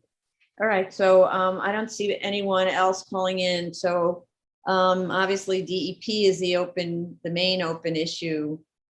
How much time do we think we need to work this? I would like a month. I'm not sure what Ms. Matias believes. Yeah, Do you want me to contact her? well, I think it's going to be longer because DEP, is Tracy here today? Yeah, Tracy, do you know how long the DEP turnarounds are these days? I think Not for these types of applications. I don't, sorry. it's a Yeah, different division. It's infrastructure. They did respond quickly when we finally were able to get them to focus on this. okay. So, all right, so we don't, so 30 days would put you, you know what it is? There's no room on the calendar for a 30-day submission, I don't think. Let me just check. Well, let me just check a second.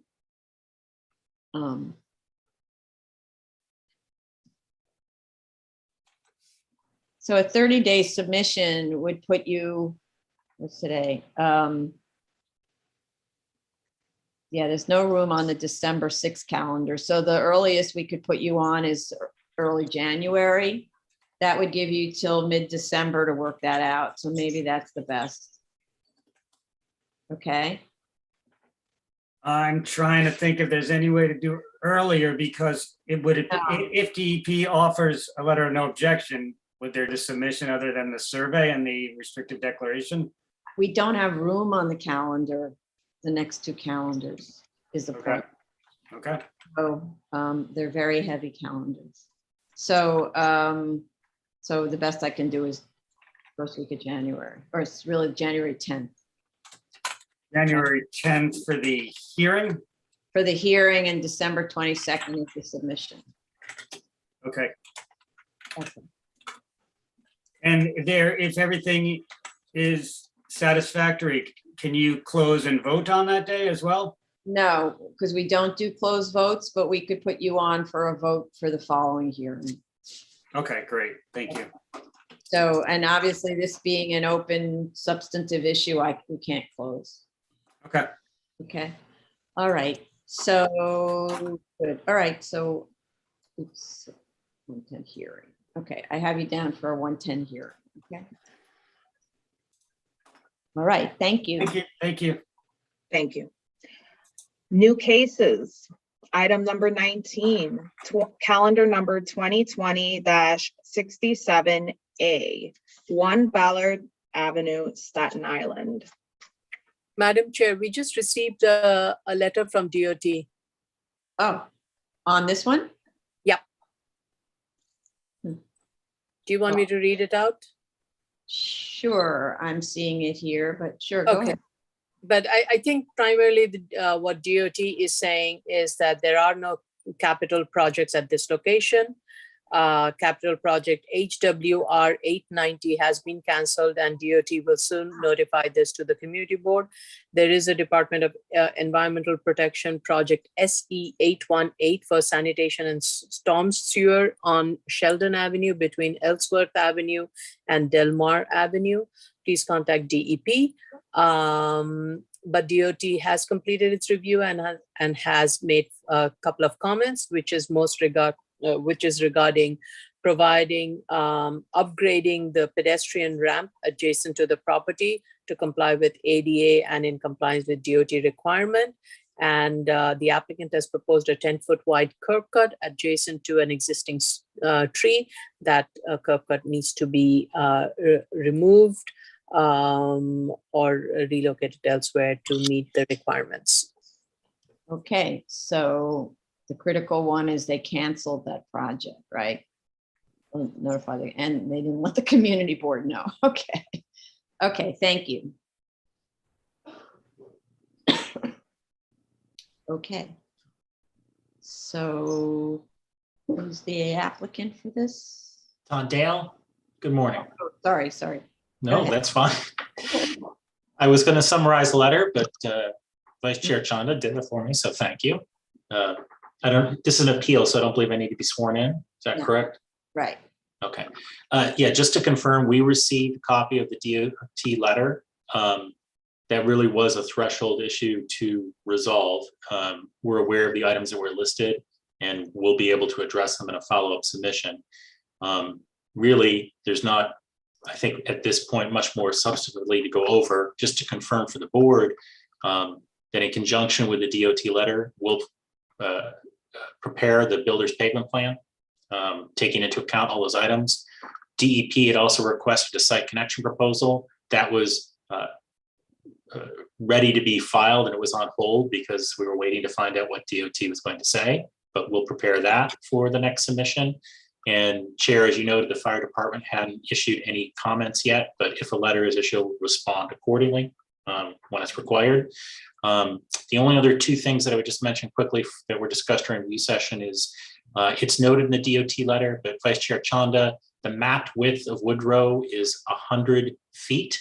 It is currently improved to 60 feet, and there's approximately 40 feet of the mapped Woodrow that encroaches onto the property. So those are the dimensions. They're shown on the survey, but it's also corresponds to what DOT said in their letter. The only other thing that I would note is there was a little bit of discussion about the 72-01G, which is the objection that Staten Island puts into these objections. They're the only borough that does it. The current objection of record, I would just note that for the board's records, if you look at the description of this in today's agenda, it references height and setback waivers, which I think is an error in the application description. It's just a general 7201G objection that DOT issued. We did in papers, I think, note that the bulk waivers that would be required by our estimation would be just the 2 front yards. And we'll request that. I'm not familiar with another application, perhaps, as you said, being returned to the board for review. The 7210G is always been a bit confusing. As I said, Staten Island is the only borough that does it. We're happy to specify bulk waivers. DOB will issue that objection, but they won't give us the bulk waivers. They'll just say, you need a 7210G, and when we ask what bulk waivers, they say, we don't know, you need to figure it out. We attempt to figure it out. The only thing that I would say is that I know a few years past that the board would issue on an approval of General City Law 35 application, would issue a general 7210G relief or a waiver and not specify specific bulk waivers. Yeah. And we had general language with that. That always seemed to be the better approach, just in case DOB raised something. So I would say in our review, it's only the 2 front yards, but that is our assessment of it. It's not the DOB assessment of it. DOB won't give us an assessment of it. So, I guess the short of it is we're happy to specify just the front yards, but we're also happy with the general waiver, and we'll follow whatever direction the board wants. But we just don't want to run into a situation where the board specifically references 2 front yard waivers that has DOB send it back because Right. they assess it later. So one of the reasons we stopped, there used to be, as you say, sort of this blanket bulk Right. waiver. And the reason we stopped it is because we experienced some terrible abuse of that blanket waiver because DOB didn't know what we meant by anything in bulk gets waived. So Right. so we saw some projects that really abused that. So, and the case that I'm thinking of where the applicant had to come back to us and we actually argued with DOB saying, I don't even understand what you're asking for because we just said it's no longer essentially in a street. This thing, we're basically saying there's no street. Right. What is it you're supposed to set back from? And they're like, no, you still have to give a waiver. A waiver from what? You're actually in the street. You measure from the other side of the street line, not from the inside of the street line anyway. So we were forced to give front yard waivers. So I think those are the ones that you do need here. We haven't seen anything else, so maybe if you could just, and I have to say, it's hard to get your head around this, because if you look at the front yard line, the front lot line, you're supposed to be whatever it is, 15 feet away from the front lot line, but you're inside of the front lot line, front street line. So where are we supposed to measure this from? So instead, what I would just say is put on the drawings that that line requires a yard on this side and arguably on this side too. And since my house falls on this side or on the arguable side, I agree. maybe a waiver.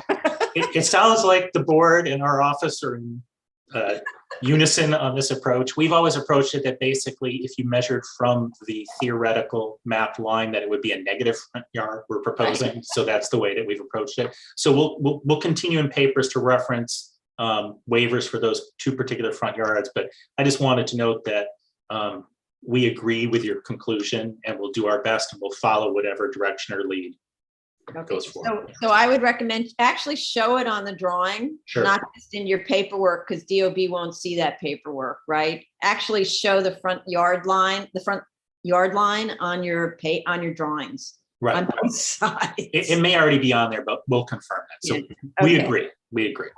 Okay. But in short, with this letter that was issued by the department, I mean, we did try and get confirmation many times sooner, but now that we have this letter, we can proceed with the regular items and approvals that are required. And actually, we're prepared to file them shortly, the BDP and the SCP. And as I said, if the fire department issues the letter, we'll respond. Okay. And are you waiting also for subdivision approval? How's this? The subdivision application was filed. We'll seek to get a letter from city planning, but the communication that the project architect received was, you need to get your BSA GCL 35 before we'll finalize the subdivision, because their approach was that this is still showing as a mapped street, and they wanted to know that the relief from the mapped street would be forthcoming, and then they would issue the subdivision, because we're seeking to divide a lot that is partially within the mapped street. So the short of it is, city planning asked us to get the BSA approval first. Okay. But did you already submit your application to them? I believe so. Hang on just a second. I'm not sure. Let me see if I've got a reference number here. You know, I don't want to keep you on hold while I have that CPC filing. Hang on a second. I think the number might be N200-240 RCR. So yes, it was filed, but I'll double check, and we'll include additional documentation in the next submission. Hey, just submit to us a copy of your application. Sure. To city. All right, Okay. I'll make a note of that also. We could have a conversation with them. That's it. Okay. Right. Subdivision. Okay, I'll make a note of that with the other items that we're going to do. All right. Any other comments from commissioners? Questions? No. Let's go to the public. If any member of the public would like to speak on this application, the calendar number is 2020-67A. The address is 1 Ballard Avenue, Staten Island. The Zoom webinar ID is 959-3403-7945. The passcode is 632-494. The phone number is 646-558-8656. Please raise your Zoom hand when you are in the waiting room, If you want to speak. if you want to speak on this application. Otherwise, everyone raises their hand just cause. Okay. Mr. Dale, how much time to respond to this? I would say, even though we're prepared to submit these other approvals, it's going to take time for your fellow agencies to respond. So I don't think we should have another hearing for a minimum of 8 weeks in order to provide time for some of these approvals to get finalized and hopefully make the next appearance the last appearance. Okay. Yes. Great. All right. Wonderful. All right, then. Thank you very much. There's Thank nobody you. in the way. Okay, thanks. Thank you. Zoning calendar, continued hearings. Item number 20, 2016, 4463, 6202 14th Avenue, Brooklyn. Okay, but before we do this one, it's 12:06 and we haven't had a break. That's true. Let's take a 10-minute break before we go on to this one. Apologies to the applicant because we've been at this for 2 hours and 6 minutes. Okay, so coming back at 12:16, okay? Okay, thank you.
break.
Okay, if everyone could come back, please.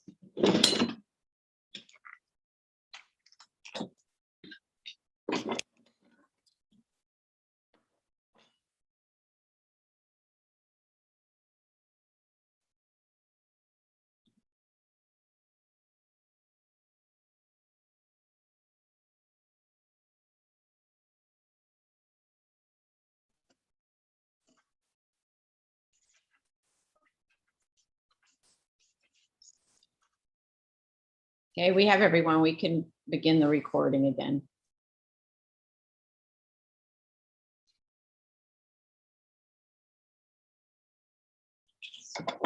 So Jill, if it could re-announce the application. Okay, sure. I wasn't sure if we were on YouTube yet. Okay, hello, everyone.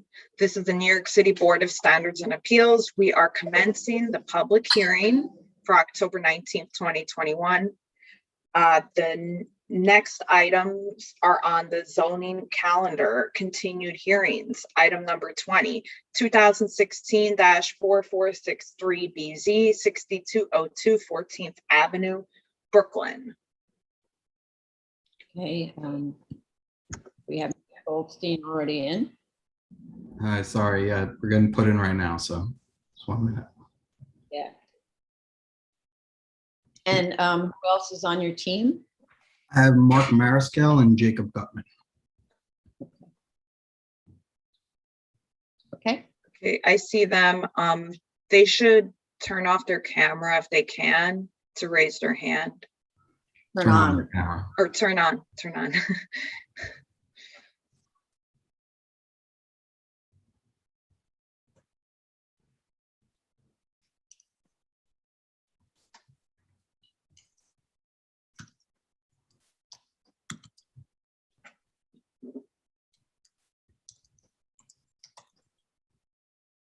Okay, Mr. Gutman, I don't know.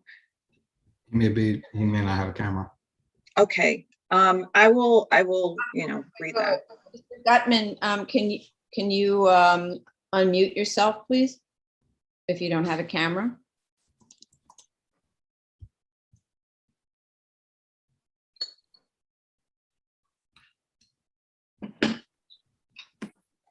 He may not be there. You know, I think most of the comments today, I think we can discuss without him. If he does need to speak, can we swear him in after the fact? If the chair's okay with it. Okay, please raise your right hand. Do you affirm to tell the truth, the whole truth, and nothing but the truth in your testimony before this board, and to respond honestly to board member questions? I do. Ready? Yep. Okay. Good afternoon, Jay Goldstein for the applicant. I attended the review session. I'd like to take the comments a little out of order, but also to bring us to where I believe believe that the application was. First of all, with regard to the student growth application, in response to comments from the board prior to the last hearing, we submitted a modified growth chart, which did reduce it to 5 years.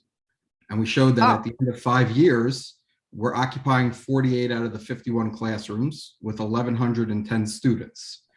So it was reduced, and we did show that even at the 5 year, while at the 5 years we won't be fully maximized or maxed out on the building, we will maximize, you know, a great majority of the building with only 3 classrooms not being utilized to their full extent. So we did address that point. We also I think the reason my comment was really, how can you need the same amount in 5 years as you need in 10 years? That was the part. It seemed like you were backing into your. No, so if you look at I provided both growth charts actually, and on both growth charts, you'll see that some of the classrooms some of the grades rather will have 44 students. So you'll need 2 classrooms for that grade. But at max capacity, they'll have 60 students in that grade. So, you know, the student population of the grade per grade may not be fully maxed out, but given the trajectory of the growth that we're seeing, we'll have all of the grades having classrooms and needing 2 classrooms because they'll be larger than is permitted per classroom. So you'll have 45 kids in the 12th grade. At capacity, we're expecting 60 kids in the 12th grade. 2 classrooms of 60, where at the end of 5 years, we'll have 2 at 45. So that's how we work. We also we gave, in addition to that, the 10-year projection, just so that you can see that. And to Commissioner Shetta's point, the comment that was raised to me was there seems to be a big jump in certain grades. It seemed almost sporadic. It was something that we anticipated, but based on his comment, we limited the growth instead of doing where we do anticipate within, let's say, 4th grade to receive 2-3 new students a year. We did limit the growth to just be preschool, 1st grade, and high school, which are the natural, you know, new schools, new, you know, chapters in a student's life where you will see a larger growth. So we've taken out the middle ground. That's why you'll see a slight dip in the numbers, but we do anticipate that at the end of 5 years, we'll have 48 out of the classrooms full, with all preschool and 12 grades having at least 2 classes. Okay, sorry, you said you limited the growth of which classes? We limited the growth of the school to 5 years. No. In the prior submissions, we had, for instance, let's say at 6th grade, where we anticipated seeing 10 people coming to the school. So Commissioner Shetta, you know, said that seems odd. Why don't you have it now? We explained that based on the availability of size, we do anticipate the growth, but in recognition of his comment and to make things easier for the board, we reduced the growth to preschool, 1st, and high school so that it can be, it shows an easier transition. And I believe it still justifies the number of classrooms and the need for the building. So, and it's within that 5 year that the timeline that the board has requested. Okay. So we did. Listen, I understood that as like the new location would be more attractive than the current one.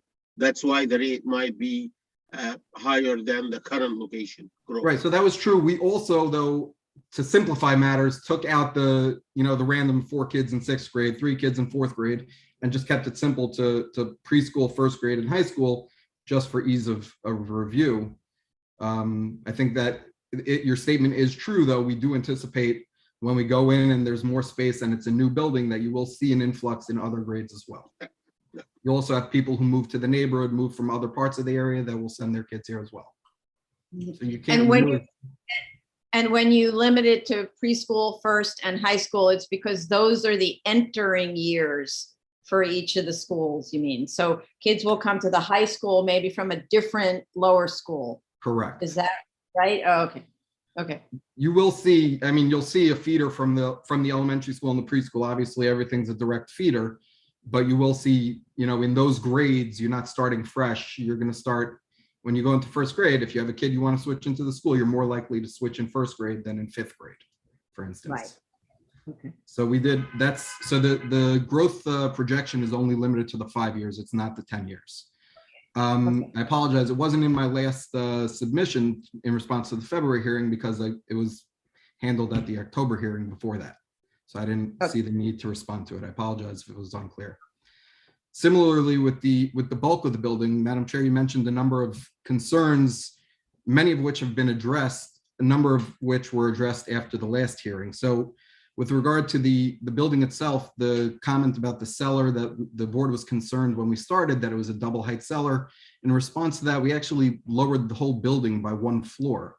At the beginning of this process, the cellar was supposed to be cellar with a double height space for the gym, which was at the first floor. In response to the concerns of the board, we've lowered the building so that the first floor now is classrooms as opposed to the double height ceiling. And we did not dig down lower for the cellar. We kept the cellar at 17 feet instead of what was otherwise, I think, 28 feet or something like that. So we did take that into account. We did reduce the building that way. We've also reduced the building in response to the last hearing. We've eliminated the vaults. We've reduced the rear yard request at the manufacturing district to be a compliant rear yard. We are requesting a 5-foot rear yard at the rear of the residential portion of the building, but that's simply because if you take away that extra 5 feet, we'd have to reduce the classrooms. We can't reduce the size of the hallways, and you would lose a significant amount of classroom space the whole way up the building. With regard, there was a question at the last hearing with regard to lot coverage, why we didn't, I believe Vice Chair Shanda asked why we didn't do full lot coverage. And our response, which Madam Chair, you agreed with, our rationale was that at the first floor, now that we have classrooms there, we'll want windows as opposed to lot line windows. And additionally, that small open area in the back becomes an open play area for students in the preschool that are now on that level. So that's why we didn't maximize the R5 ability or the manufacturing ability to do the full lot coverage, because it serves a better purpose. And we believe that the 5-foot rear yard waiver is not impactful on those neighbors. We've also added the sound attenuation notes and the fencing notes for those areas. And finally, the question for the building, the only outstanding question I understood, or I believe, was Vice Chair Shanda asked the question of why the lunchroom and the auditorium couldn't have a dual purpose and reduce the auditorium or remove the auditorium. So again, first of all, the cellar got smaller by virtue of the vaults being removed. The lunchroom area also got smaller, continued on and got smaller. We also provided the daily schedule, which shows that there will be breakfast and lunch and cleanup in the lunchroom while the recess periods are going on for the school. So you can't have the children using the lunchroom as a gym while other children are eating there. So the spaces required are spaces that are going to be used simultaneously. You'll have children eating or large chunks of grades eating in the lunchroom while the auditorium is being used for gymnasium or therapies, things of that nature. So I have a question. Sure. I have a question, Mr. Goldstein, and thank you for clarifying. This is what happens when we have these projects kind of dragging on. Sometimes we forget as much as of our notes we write down. I do have one question, though, that is with regards to what you're saying about the auditorium. So it would be helpful if the programmatic statement provides the kind of programs that would be held in the lunchroom after it has been used as a lunchroom, which is basically, I guess, the lunch and cleaning up and all of that will happen till 2:35 p.m. And then only from 4 to 6 p.m. after school programs for grades 1 through 8 will be scheduled. So it would be helpful. We have in the proposed room schedule, the first sheet of that exhibit, and I 100% agree with you. This has been going on for a while, and I'm happy to have this review of where we stood. From 2:35 to 3:45, there'll be various therapies. So a lot of times you'll have physical therapy. Kids get taken out for physical therapy or other therapies that they're given, and they require toys and ball play and things like that. So you'll have therapies upstairs in the auditorium, but you'll also have from 2:30 to 3:45 therapies downstairs in the lunchroom. So Okay. with a student body like this, again, something that was mentioned at the prior hearings, not at the February, but the October, I think Commissioner Shetta asked why we needed so many therapy rooms. And Madam Chair said that it's not uncommon that there are a lot of therapy rooms given. In addition to that, the use of these gymnasiums for physical activity, for physical therapies is something that is, I know with my own kids, their classrooms, kids are taken out all day long to go to the gym to have, to work on fine motor skills or gross motor skills, things of that nature, something which isn't done in a therapy classroom. It'll be done in a gymnasium or the auditorium. And I think somewhere in one of the many documents I read that after school programs for grades 1 through 8 generally are scheduled in the lunchroom and in the auditorium. I'm not sure if I saw very clear detail kind of explanation of kind of programs that would be held both in the lunchroom and the gym. And I think since you have a current school, you can just provide some examples from your current school operation as to the kind of programs, after school programs that you do hold and additional ones that you will be proposing at this site. So there is, in our room schedule utilization charts, we do discuss that the auditorium will have production and performances where they'll keep their props that they create during the year for productions during the holiday season. They have a production for Hanukkah. They have a production throughout the year where parents will come and they'll put on a performance. So a lot of that will happen in the auditorium space. And in the lunchroom, you'll have, in addition to after school programs, maybe sports or something like that, they also, I believe, will have dinner. It's part of the food program. They can provide dinner to these students. A lot of the students come from bigger families. If they stay late at night, they'll have, food for them. So that can handle in the lunchroom as well. So dinner for the students? For the students that opt into it, yeah. I can double check and just give you more information, but that's the idea of things we've seen in other schools as well. And dinner happens like at 5 o'clock. Like, how does that fit into the school after school program? How does that work? Dinner would happen at 5 o'clock. Yeah, kids are released at 6. I know dinner at 5 o'clock may seem weird, but that's when little kids eat. No, not for little kids. No. Yeah. My question is about, I think this was a question we had before about, and I also want to reiterate or second, it's really helpful for you to go through this because we write copious notes and then we review our notes and then we think we still have open questions because it's hard for us to speak and write notes at the same time during the hearings. So we think maybe the last submission wasn't responding to something that you already responded to. You can't tell, right? So this is really useful to do. Happy to have it. And in my 15 years of practice, it's probably my thickest file application for yeshiva variance. So it is cumbersome, and I'm happy to review and give you my take on where we stand. Okay. So my question about what has to do with the school population of 1,285 kids ultimately, right? So when we're looking at the size of the lunchroom and the gym, which has that separation of partition, the occupancy is described as with the partitions open. This is the part that's hard to understand. You're saying the gym physical therapy with the partition open somehow or other is greater than when the partition is closed. It's actually double. There's something that kind of doesn't make sense. There's two numbers. A4? Yeah, I'm looking at A4. Okay, A4. Gym physical therapy. So partition open, and let me know if this answers your question. When it says partition open and partition open, if you're using it as a gym, and Mr. Mariscal's here, he can confirm if I'm overstepping or wrong, but when using it as a gym, you'll have a larger or a different square foot per person. So your total occupancy, even though the 9,000 square feet is the same, your total occupancy will only be 603. when you're using it as a lunchroom with chairs and tables, the occupancy per square foot per person goes down, and therefore you can have more students in there when it's situated as a lunchroom. Okay, so then if I'm reading this correctly, the two sections that measure approximately 100 by 100, because I'm looking at the dimension there, it looks like the two sections combined measured 100 by 100 is occupancy of 735 persons when you're having lunch. Is that correct? 753 is the max occupancy. Maximum occupancy having lunch. So that assumes that there's enough tables to accommodate 753, whether there is. But you have, so how does that work in terms of the 1285 kids? Because you need to be near the, where's the kitchen? Oh, near the kitchen. So, well, the grades will eat at different, certain grades eat at different times. right. So you don't have the 1285 at once. Right.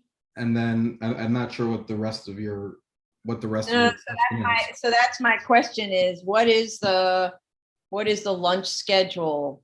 How many kids in reality situate out in here? I So think we that have- was, I have in the room schedule chart, I have 8:45 to 9:10, first through 8th grade eat breakfast. So I can do the math. It's about 700 kids or something like that, 600 kids. I did the math once. I don't have my cheat sheet from that hearing, but the preschool breakfast is 9:45 to 10:15. So that's only for the preschool age. Lunch, you'll have 12 to 12:45 for first through 8th grade.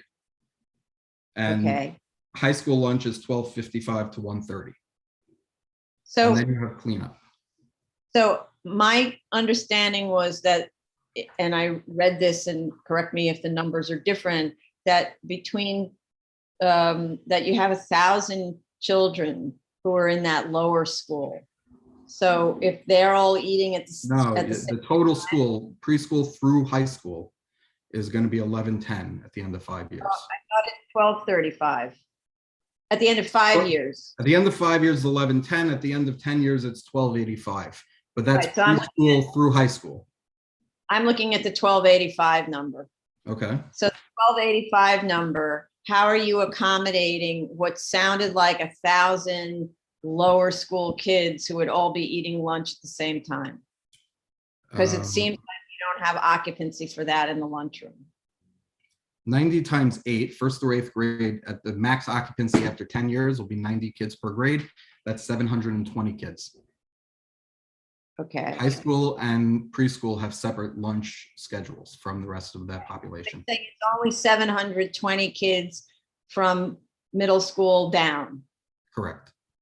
Oh, and so From first grade, sorry, from first grade through 8th grade is 720 kids. oh, I see, where we don't count the preschoolers. Okay, Preschool has a different schedule and high school has a different lunch schedule. okay. So the 753 fits those students in that room. Okay. So I so far, I think the growth projection, I think we've responded to, and the building, I believe that we've justified the use. I can give Madam Vice Chair you want additional information on after school programs, happy to provide it. With regard to the site search, this was something that was discussed at the last hearing. We responded subsequent to the October hearing, October 2020. There was a request that our initial, sorry, let me back up. Our initial site search was done based on a catchment area of where our students are coming. And it was done that based within that area, there were no sites that were big enough, and we screened out. Commissioner Otley Brown didn't like that approach. He wanted us to find buildings and assemblages that would work and work our way from there, as opposed to finding buildings and sites within the catchment area. And Madam Chair, you requested that we expand our search from the catchment area to the entire District 20, which is our school district.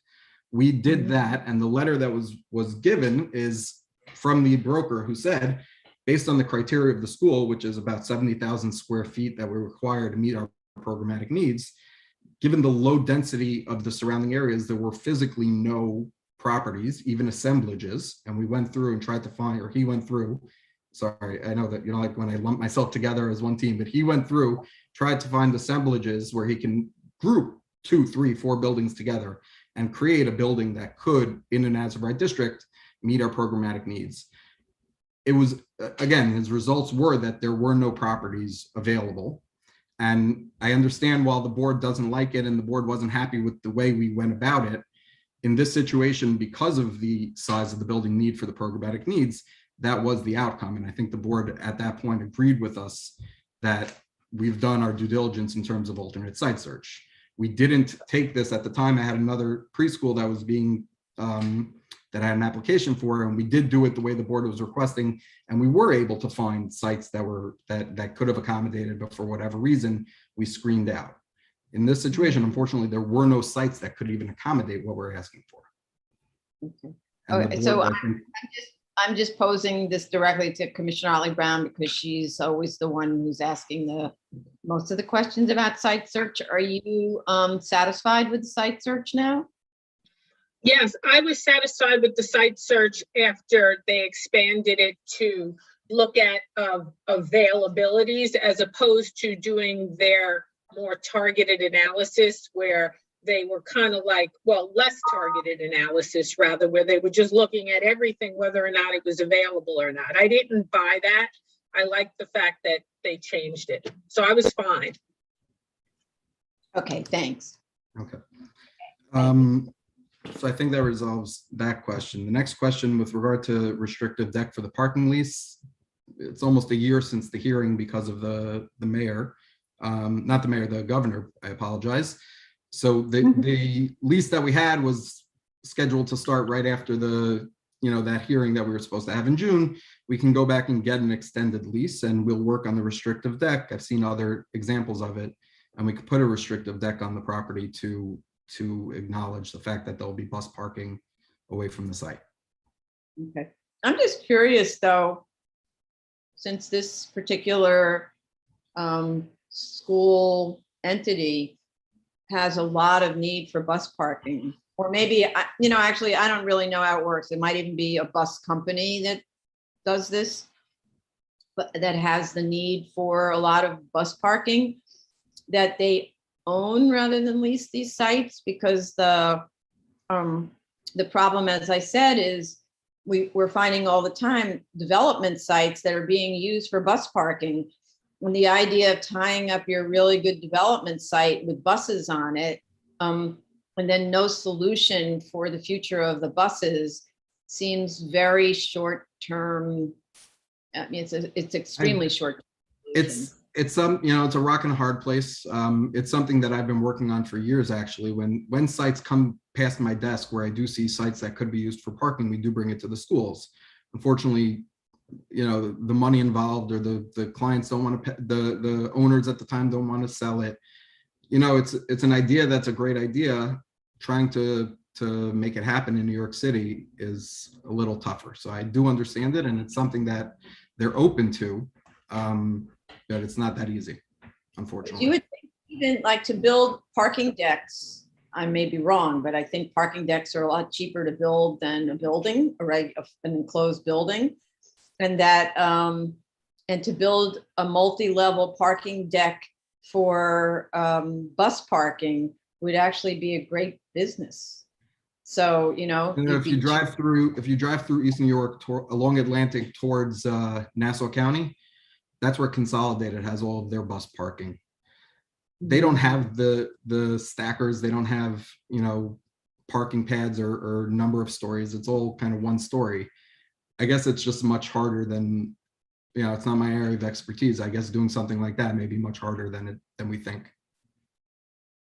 Maybe, I don't know, but anyway. Not my area, but the suggestion is noted and has something that has been discussed more than one occasion.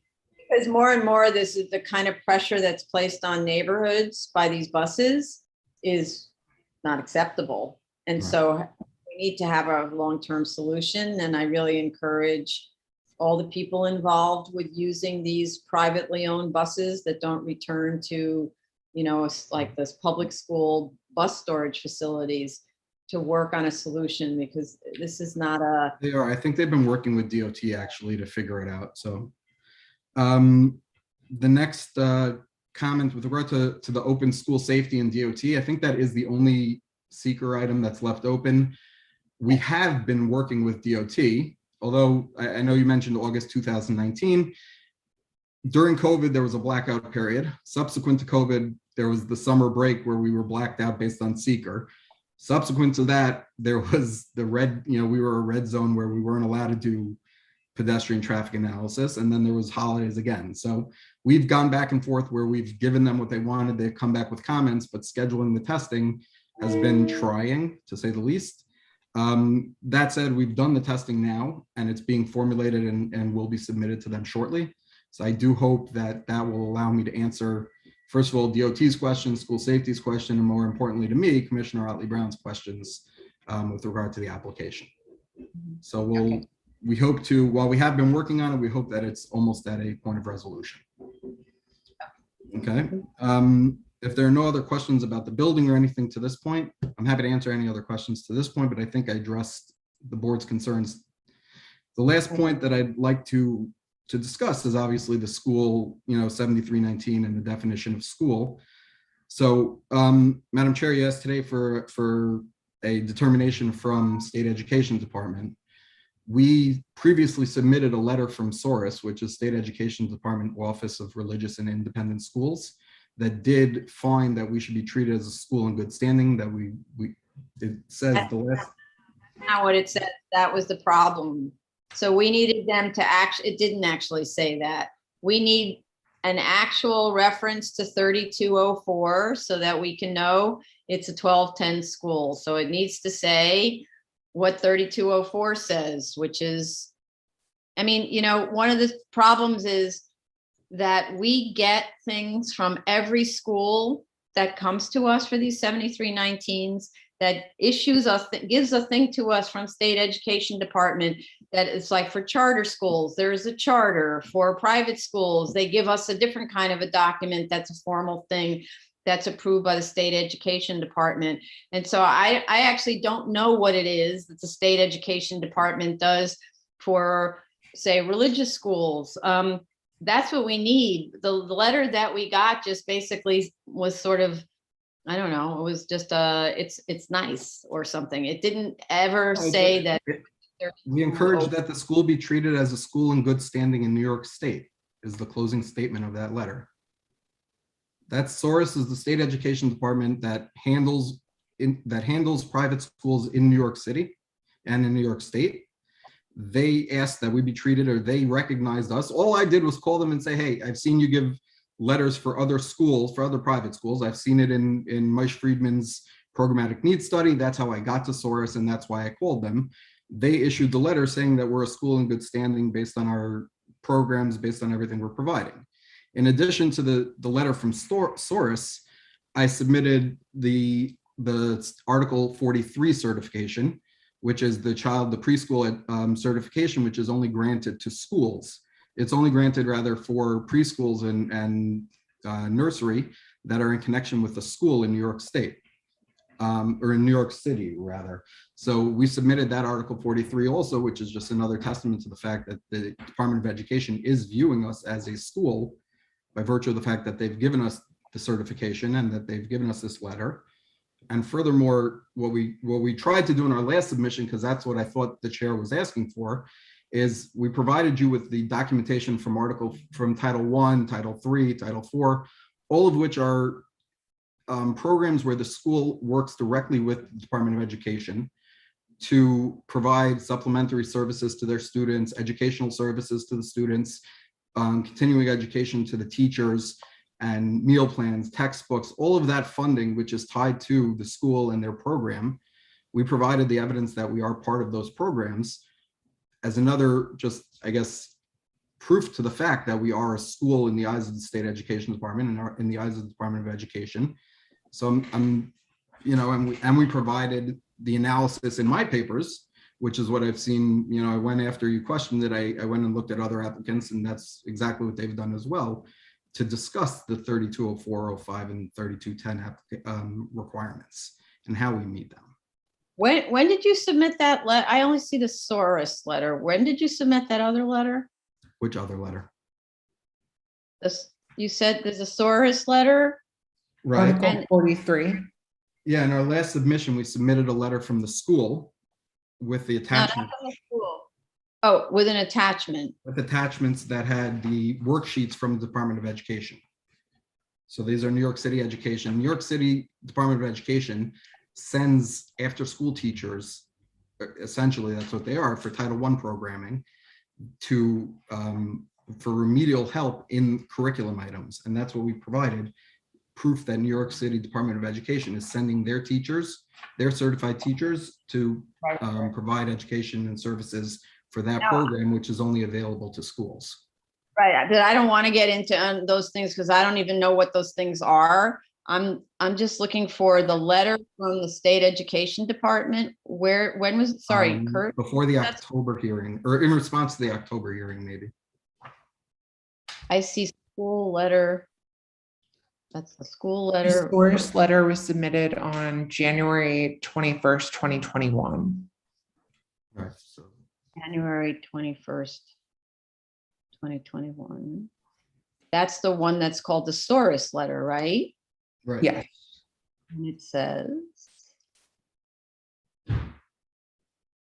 according to our records, the school serves students and appears to participate in a variety of federally and state-funded school programs, including Title I child nutrition and New York State loan programs. In light of these facts, we encourage that the school be treated as a school in good standing. That's why I objected to the letter. It's relying on things that don't have to do with 3204. It's talking about Title I, which is not about curriculum, child nutrition, and New York State loan programs. That's why I objected to the letter. It didn't refer to 3204. It wasn't a letter, and it's also not a letter from a letter from the commissioner. I understand the commissioner can assign authority to someone else, but I didn't see that as a statement from the commissioner that it's the thing that is required by 3204, and there was no reference to it. That's why way So back when. I'm not sure that has been referenced in the other source letters that you've seen. I can check. I just don't know. But in addition to all of that, we did include The other source letters aren't source letters. There is a charter. There are these very official documents that are created, like the school charter. It's a yeshiva? charter to operate a Yeshiva school. or for charter schools.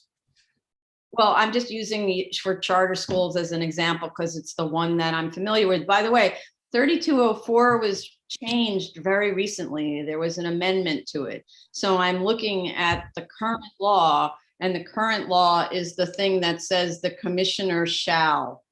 The commissioner shall be the entity that determines whether non-public elementary and secondary schools are in compliance with the academic requirements set forth in paragraphs 2 and 3 of this subdivision. I believe that changed in the last 2 years or something like that. So that's what I'm looking at. What was done before, I can't speak to that, but we certainly have had many schools where we've seen their official document that's approved by the state education department. And that's what I was asking. Have you seen it from yeshiva? It would guide me in seeing what you're requesting. No, because this is a state law that changed in the last 2 years, and we haven't had something where we have a 7319 where they had to make this they had to fulfill this particular requirement. This is new. That section is new. That shall is new. That either the shall or the requirements around the shall are new. Without getting back into I have the. to see what changed. I don't know if anything changed, but I've never seen. I can look to see what else we can get, but this is the letter that we've seen from Soros, which, Soros is the agency that'll determine if you qualify as an institution. You make the application to qualify through Soros, I believe. Not according to, you have to look at 3204, but I don't want to be a 3204 specialist. I'm not, right? I understand. But when the letter that's submitted by Soros doesn't refer at all to this and says instead it's a title this and it's a school, I forget what else it says. It relied on the fact that it has a beds number, which by the way is more Right. than just the application, but also their source ID number means that we went through an application process with source to be registered as a school. I know, but beds, we've already discussed this. Beds is a facility-based. I went past beds. I know your position on beds. I went past it, but we also provided the source ID. We also provided the SEDREF printout. SEDREF Right. printout goes through all of the school with the testing and the grades and everything of that nature that But again, I don't want the BSA to be the one to determine whether a SEDREF and a SORUS number and all of that are the things that the commissioner has to do. That's for the state education department to do. And the proper way to request the letter is the BSA requires that our school be a 1210 school. 1210 school is defined as 3204, 05, and 10. Does this school, comply with those things or satisfy that requirement or however you phrase it? That's the only way that I see that we have understanding that this school is meeting the statutory requirement. Otherwise, I don't know how else the board can know this. That's why I say if it's so hard to do this, then don't have the 7319 special permit. You already need a variance. Just convert this into a variance case and move on. I don't know why labor this point so long. Just convert it to a mostly because we've worked so hard to get to this point that I want to, we've done so much on every other aspect. Doing Right. this does, to that point, you mentioned that the Cornell expansion was requested. That was requested only if we converted it to a variance. So Yes, that's why okay. that's why it wasn't in my last statement. But I really encourage you, I don't want this to keep dragging on. You're seeing that with the exception, well, DOT could, of course, have a Right. completely, and school safety have a completely different view of the school operation, right? But short of that, it seems like you've responded to everything. So why not just apply as a variance? And then you don't need to be pursuing this subject, which again, without a very clear statement, without something that we get on other schools, I don't, which is so obvious on other schools, then That's why I'm trying to, again, the way a lot of us work, and I hear your point and I'm happy to explore it. My understanding from this conversation is that the two outstanding issues are 1, 1210 definition of a school, and number 2, DOT/school safety. So if those are the two issues, I can go back to my clients, discuss how they wish to proceed.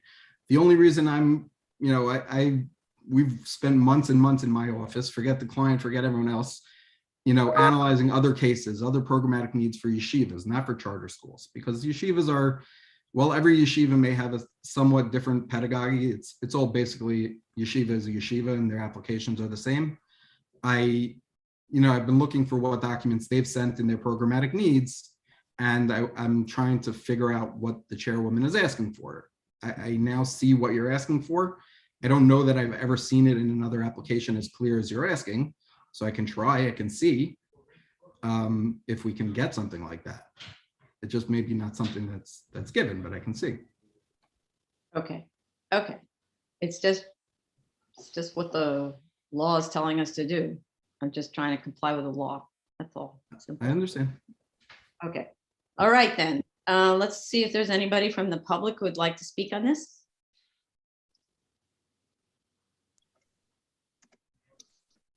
Hello, if any member of the public would like to speak on this application, the calendar number is 2016-4463. The address is 6202 14th Avenue, Brooklyn. You may call in by dialing 646-558-8656, or you may join with the webinar ID, which is 959-3403-7945. Webinar passcode is 632494. Once you're in the waiting room, please raise your Zoom hand if you would like to provide testimony on this specific application. Okay. So while we wait to see if there's anyone who responds, there's some people in the waiting room. If anyone wants to speak on this, please raise your Zoom hand. And in the meantime, how much time to respond to the questions? Obviously, DOT is going to be the Right, big DOT issue. is the big one. So I'll defer to Tracy. I can have this in within 2 weeks. Meaning I can have the DOT stuff in within 2 weeks. It won't be, doesn't have to be tied to the rest of the BSA, the rest of the submission. But I'm curious on the turnaround from DOT right now on that. They're still working on a number of current applications, so it's hard to predict. We always offer at least 30 days, but Okay. might be longer. So I anticipate based on this, on the surveys and the feedback I'm getting, that we should be able to satisfy them. Famous last words, but I believe so. So if we can have, 6 weeks to submit, that should hopefully get us into DOT and their response to us. So we're saying That first January hearing, if we can have it.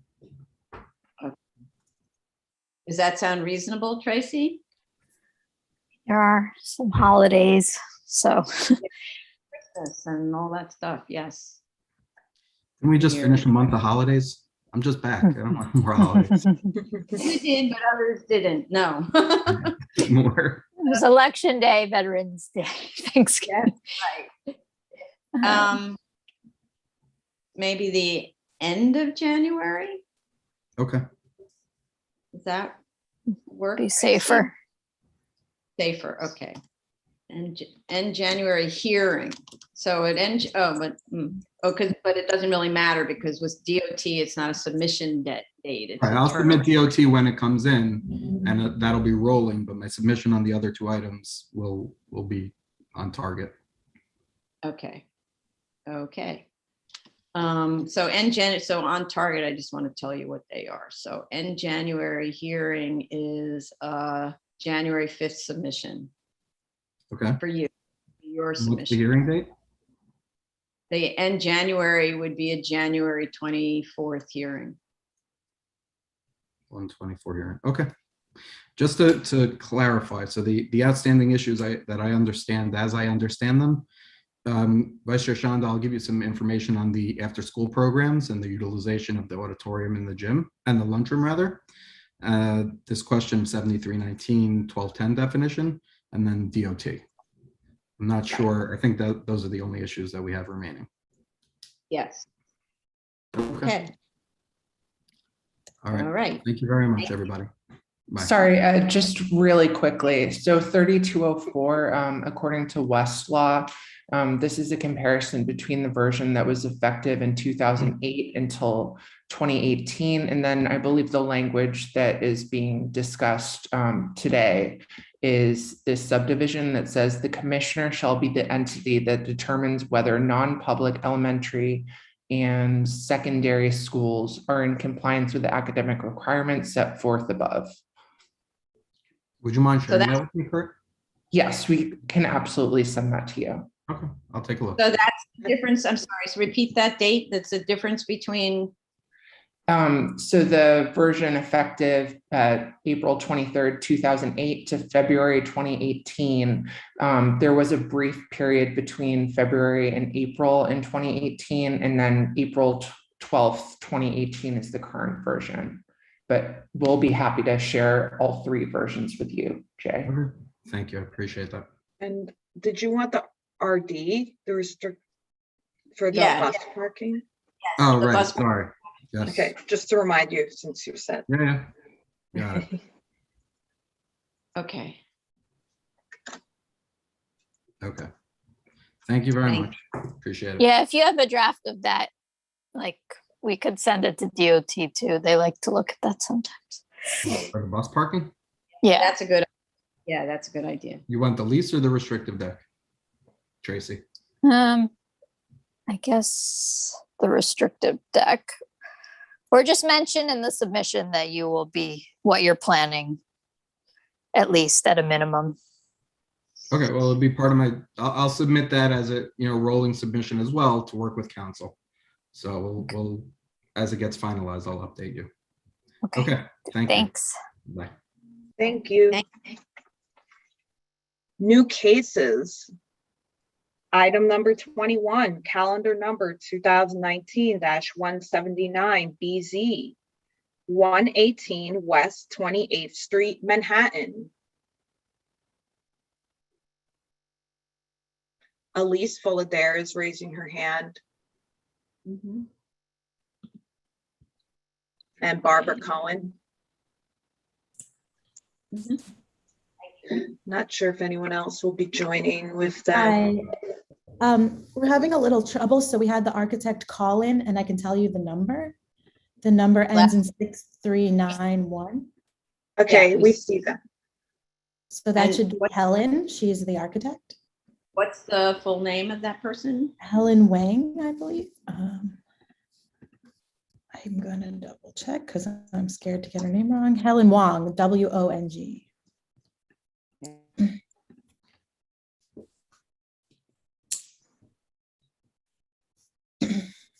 And she can correct me if I got her name wrong, hopefully when she gets on. And then Amber might be attending too, although she probably doesn't have to say anything from Equity. I don't see Amber in the waiting room. Okay, so there's really no questions for her at this time, so. Okay, if everyone is here, please raise your right hand. And Ms. Wong, please unmute yourself. You might have to tell her how. Sorry, *6 to unmute yourself. Do you affirm, do you affirm to tell the truth, the whole truth, and nothing but the truth in your testimony before this board, and to respond honestly to board member questions? I do. I do. Did Helen's phone work? I heard her say I do. Can you hear me? Oh, yes, perfect. Thank you. You may Okay. proceed. So what we were going to do, because this is the initial hearing, is just go through all of your comments and then we'll respond in writing, but we're just going to make sure that we got everything that was said. So I'm going to pull up my notes I guess firstly, we heard about, you talked about excluding some sites in the uniqueness study. We will look into those sites and try to add them in our uniqueness study. And we heard about the social block character map and all the various maps, how they're a little bit old, and we will update them to reflect any new buildings that have been built in the radius. So that is the easiest comment to go through. So that's comment 1. Secondly, we heard the comment about treating this as a vacant lot because we're knocking down the building. So we will treat it as a vacant lot. Next, you talked about the building code with the various stairs, which was part of an as of right conversation. So, and in that as of right conversation, we also discussed why we built it 8 FAR rather than 10. And the zoning floor area had to be corrected. And we will look at our as of right plans and we'll try to explain all of that. And potentially redo the as of right plans because you talked about the stairs and the FAR. I'm trying to see what else you talked about. Oh, also Commissioner Chanda said to clarify if it's 1 office space per floor or 2 office spaces per floor. So we'll try to make that clear on the as of right plans. Yes. And then the egress question, which was another question that also had to do with both the proposed and the as of right plans. We actually hired a code consultant to help us with this issue, so we think we'll be able to answer that. So yeah, so with respect to the staircase configurations and quantities, there are sections in the code that talk about like the floor plate, and if it's under a certain floor plate or under a certain floor area or something like that, certain kinds of stairs are required or permitted or whatever. So that's what I was getting at. And okay, understood. Thank you. You asked about the self-created hardship we provided the deeds, but to get deeper into that, to show how this lot is owned separately and apart from the ones around it, we will provide more information about that. Also asked that we take out any reference to prior BSA conversion, BSA cases that were a conversion rather than a tear down, and this is a tear down. So we will do that.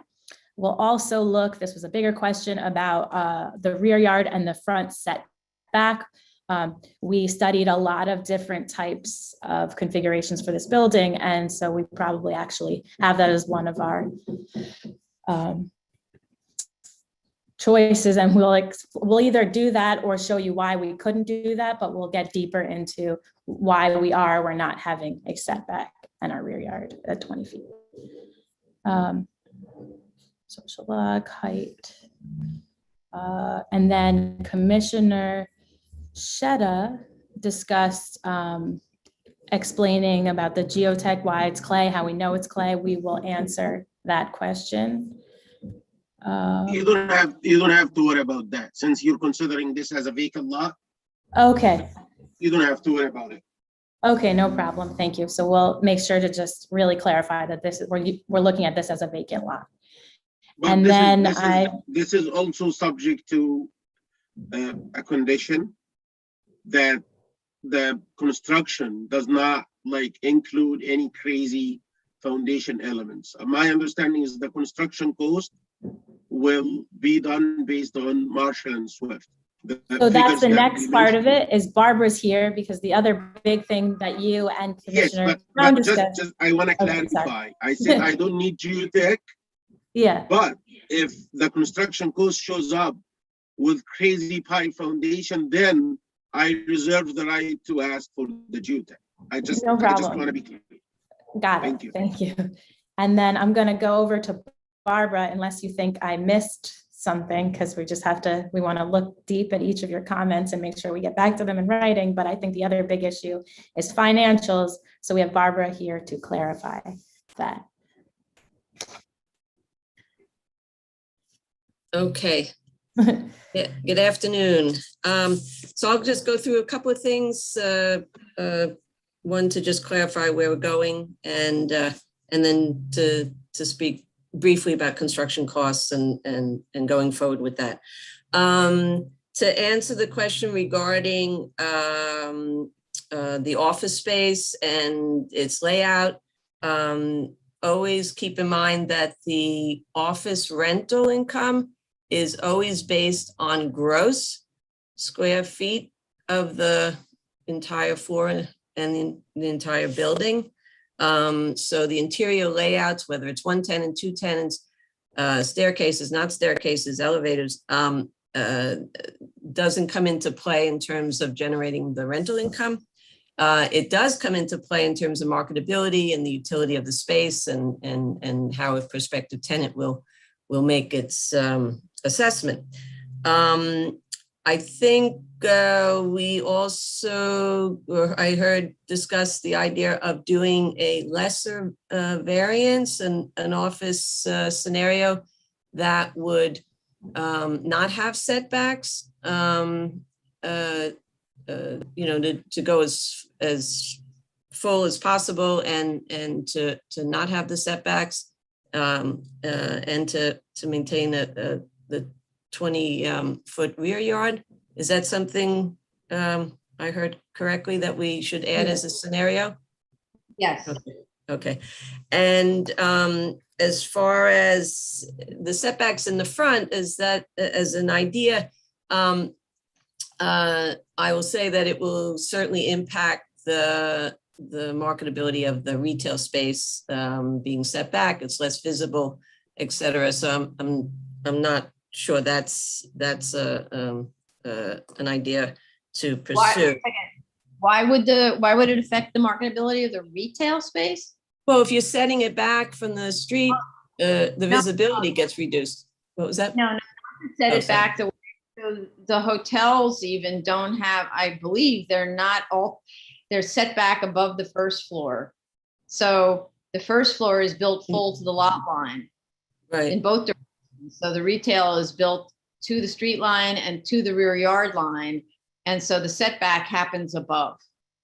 Oh, okay. I misunderstood. I thought Commissioner Shanda was talking about the ground floor setting back in the front.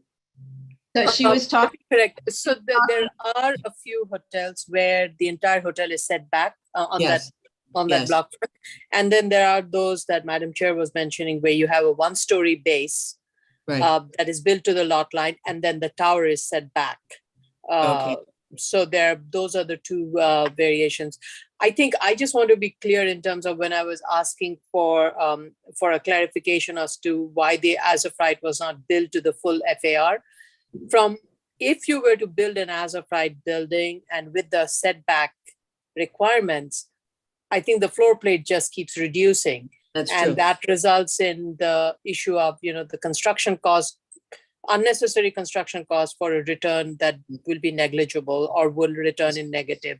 So, I mean, you need to show it in the plan because you need to have a complete documentation for it. But I think the narrative, I'm assuming, is that, and that should be very clearly indicated. Right. And, so I think, yeah, sorry.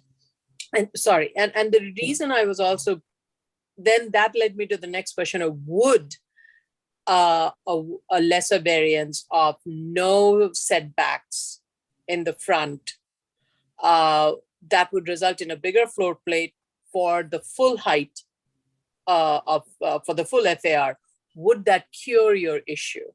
And Madam Chair, I think from the consensus amongst all the commissioners is that there is a hardship, but so the question is, do you want them to go through that exercise in the full-blown effort, or should this be a narrative with some soft analysis? I mean, I'm just kind of.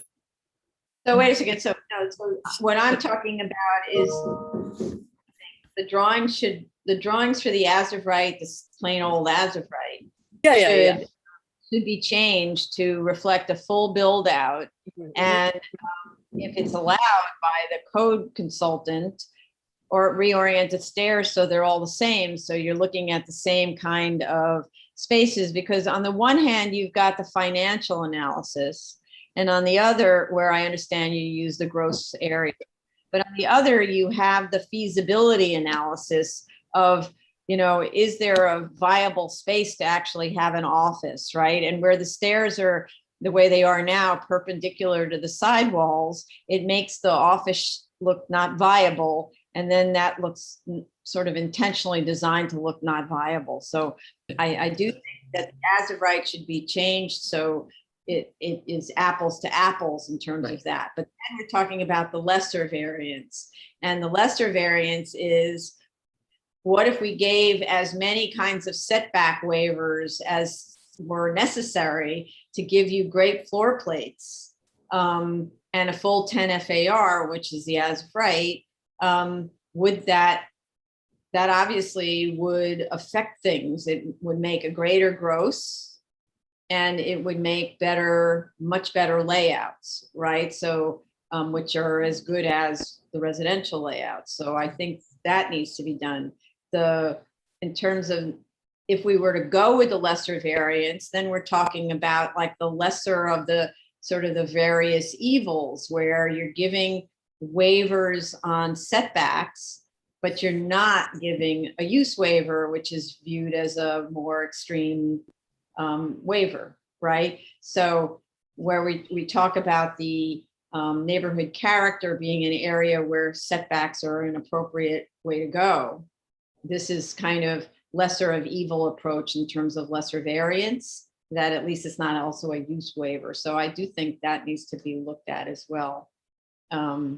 Yeah, that's sort of what I understood. And I think that once Elise and I work sort of with the architect to articulate a lot of the design constraints that she went through, and to achieve the comparability of the as of right and the proposed in terms of the staircases and the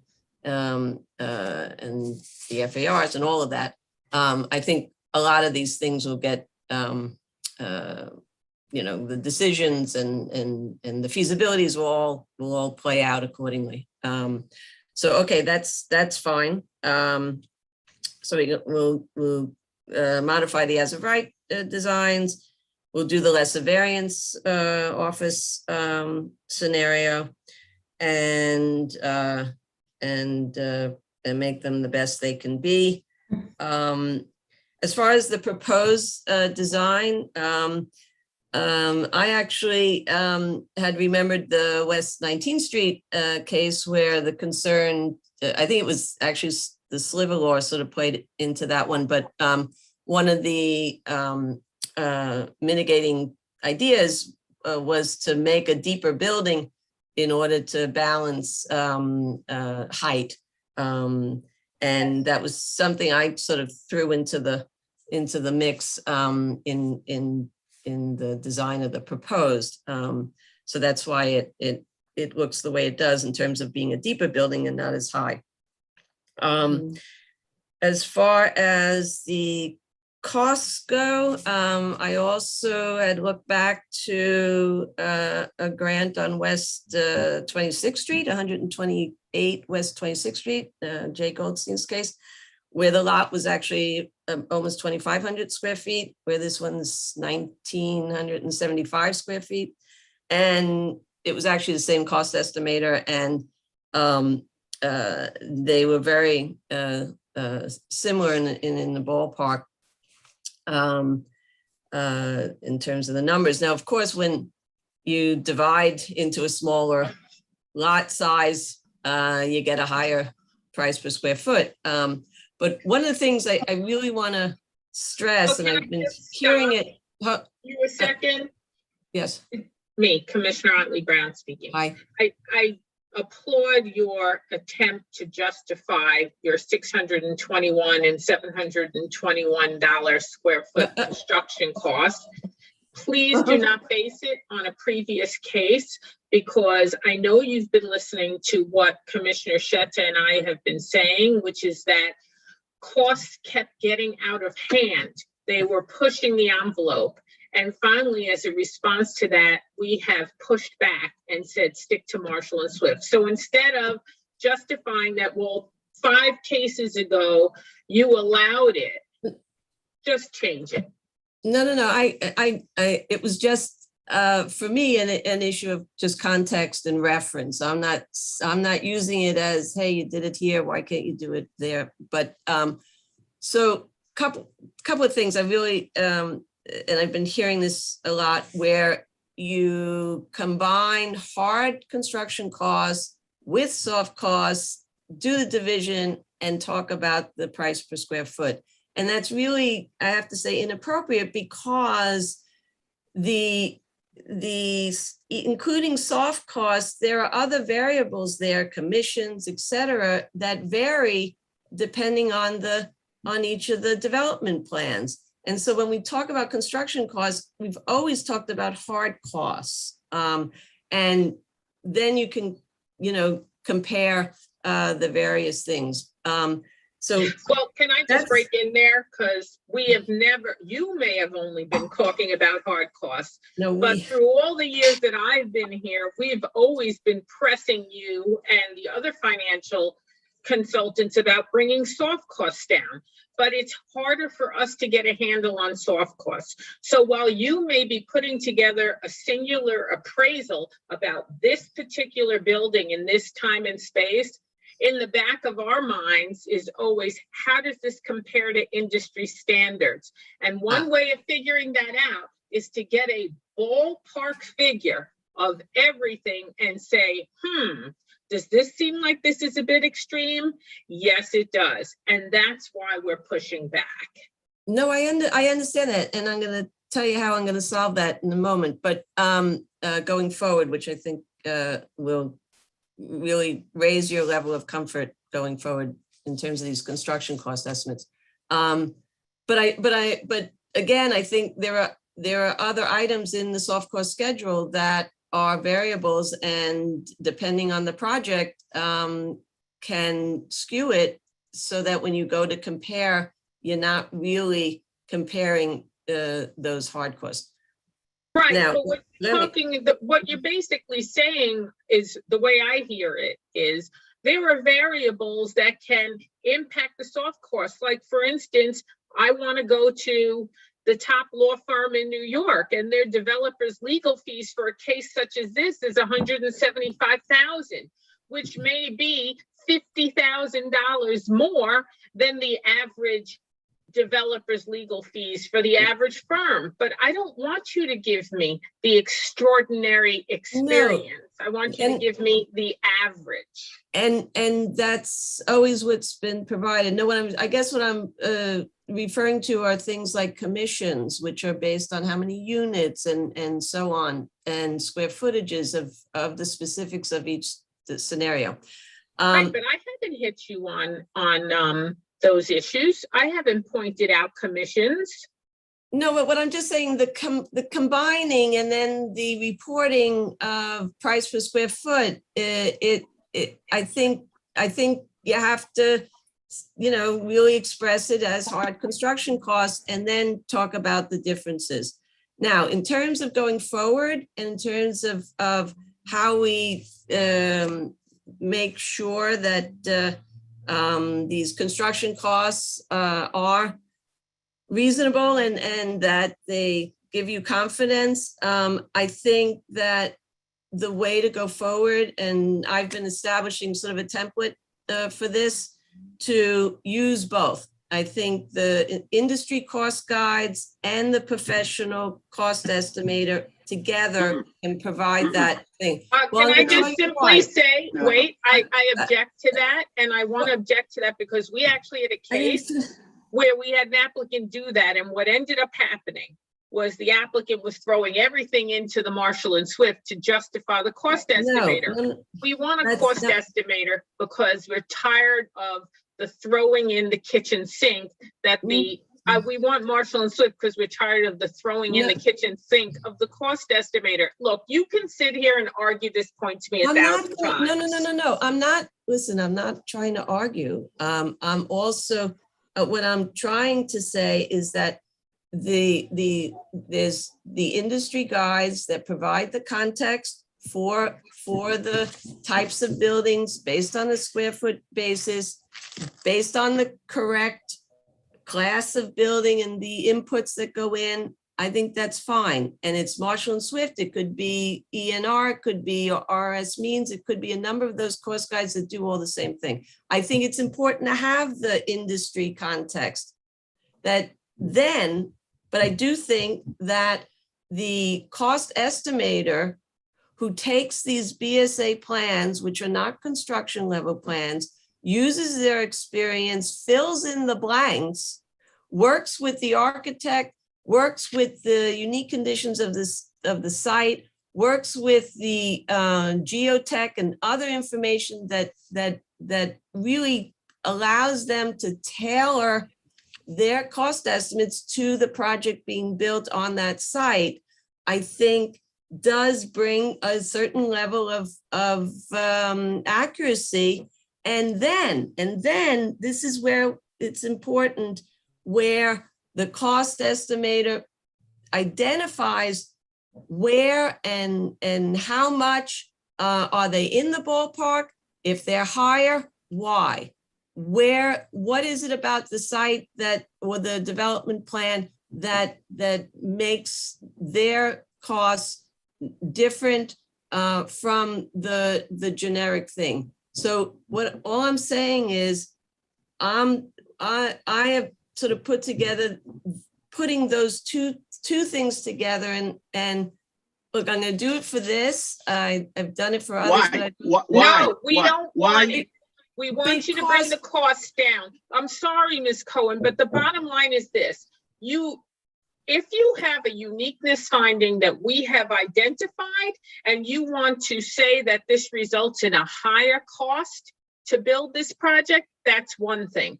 But if you want to then say to us that, okay, we met uniqueness based on these other things, but we want you to know that this is a more expensive project because, like you say, oh, I want to put in specialty fixtures because I want to sell it for this, when we know that every condo project has specialty fixtures and there's no need for you to put in, the extra things. That's a whole nother issue. And like the bottom line is this, I don't know if you've ever gone to a breeder for a dog. Let's say you go to a breeder for a dog. I know this sounds, it's way out there, but it's actually very simple. And you say to the breeder, hey, I want a golden retriever, but how big is this dog going to be? generally. What does the breeder say? Well, you know, given the parents, the dog could be between 75 and 85 pounds. And you say, good, that's about my limit, 85 pounds. Why? Because that's the average, 75 to 85 pounds. That's the predictable average. You may come home and end up with a dog that's 110 pounds. But do you think the breeder is going to change their averages for the next person and go, wait, maybe it's 75 to 110 pounds? No, because 99 times out of 100, their dogs are going to fall between 75 and 85 pounds. And so that's their average. So 99 out of 100 times, what are the construction costs on a project going to be? Don't give me that 100th out of 100 times where it's 110 pounds. And I have never.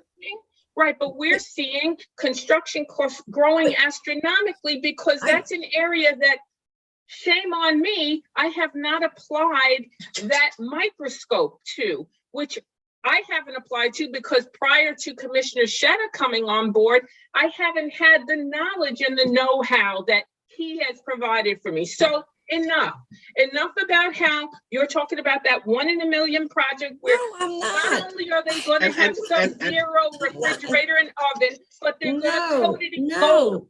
Don't tell me about it. I don't want to know. Stick to Marshall and Swift, except for the uniqueness finding costs. That's it. The end. There's which has no impact. Which has no impact on the cost in this case. We have nothing related to engineering or geotech or subsurface or contamination that could impact the cost. If we do, I would be sympathetic with you and I would allow you to value this on a side and then add it to the construction cost. Since you do not have anything related to engineering, additional cost that's coming from the uniqueness, Marshall and Swift is the way. I believe the only reason that every applicant now is willing to use professional cost estimator is actually these cost estimators get you to where you want to get. Whatever the way is, they just make up the numbers, they plug them in, and they get to the number that makes your day nice and happy. We're not gonna tolerate that. We're done with this era.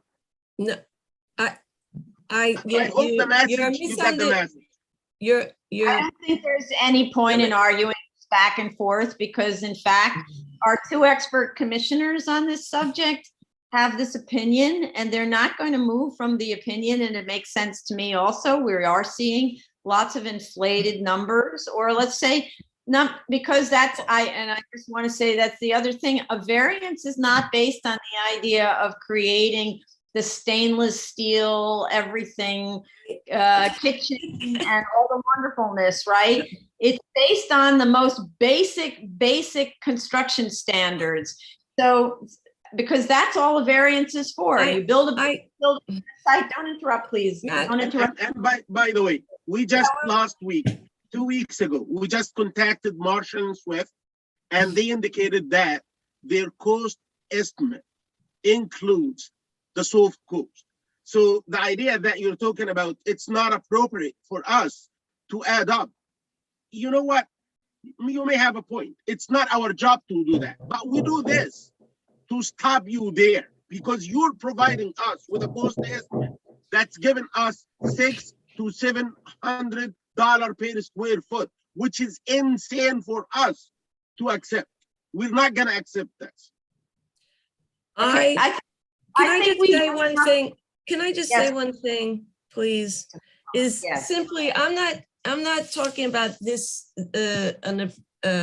arguing about the details of this case in every line item. I agree that going back to the cost estimator and understanding what some of the assumptions are and to have the cost reviewed, I think is absolutely necessary. I'm talking about in going forward that to provide the context and the industry reference is the appropriate way to provide a context that provides that the cost estimates are within reason.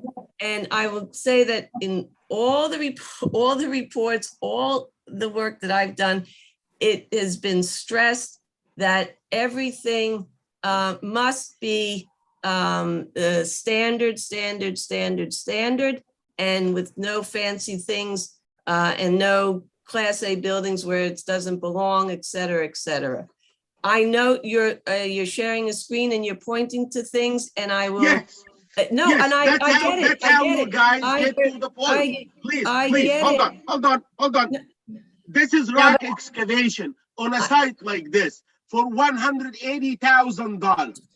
And when I start talking about this, oh, it's just 180,000. You know what? It's 180 here, 150 there, 40 here, 60 there. That's how you get to the number of 600 to 700 per square feet. Enough is enough. Ms. Cohen, I think the commissioners spoke pretty clearly. I'm not sure why we're still harping on this. I don't want to argue with you. I just gave you one example. It's clear like the sun on a sunny summer day. 180,000 for rock excavation on a site. We need your to structural engineer said. Yes, Clay. Just stop. I'm Similar to Commissioner Brown, I am not an expert on each line item. However, when Commissioner Shita points to certain things and has questions about it, I think it's appropriate to give the cost estimator the opportunity to clarify, to correct, to justify. And I do learn, we all learn whether it's appropriate or not. Ms. Cohen, I need to stop you. We can't go any further with this. Your instruction was Marshall and Swift. That's what the standard is. Absent a uniqueness that is special, that drives a hardship where that might be individually analyzed. The rest of the building is analyzed through Marshall and Swift. For the last several cases, we've talked about doing it this way. The commissioners now have access to Marshall and Swift. That's the new standard going forward, and you're just going to have to accept it, because otherwise we can't move forward. So let's please, we're not going to discuss it anymore back and forth. I just had a question. Okay. Maybe, can I suggest something? Maybe Barbara, before our submission is due, she can submit something, or like before, and we can try to, no? Okay, I'm just trying to give ideas. Yeah, we can't have ultra reviews of okay, I'm just trying to help get what you're looking for. Never mind. No, I just also want to clarify one. I just want to clarify one thing very simply. You can't all speak at once. When one person has the floor, you have to let that person speak, and you have to stop interrupting. So I'm giving the floor to Commissioner Sheta, and I'm giving 3 more minutes on this case, and then we have to move on. We cannot keep beating this dead dog. Okay? Thank you. Commissioner Sheta. Yeah, just to put this on the record. The only item that I shared on my screen is called rock excavation. The engineer in his report indicated that the foundation of the existing building is bearing on clay, and I believe him. I did several projects in the area. The typical subsurface for this area is fill, probably 10 feet, and then clays, and then sand, and probably the rock is 100 feet deep.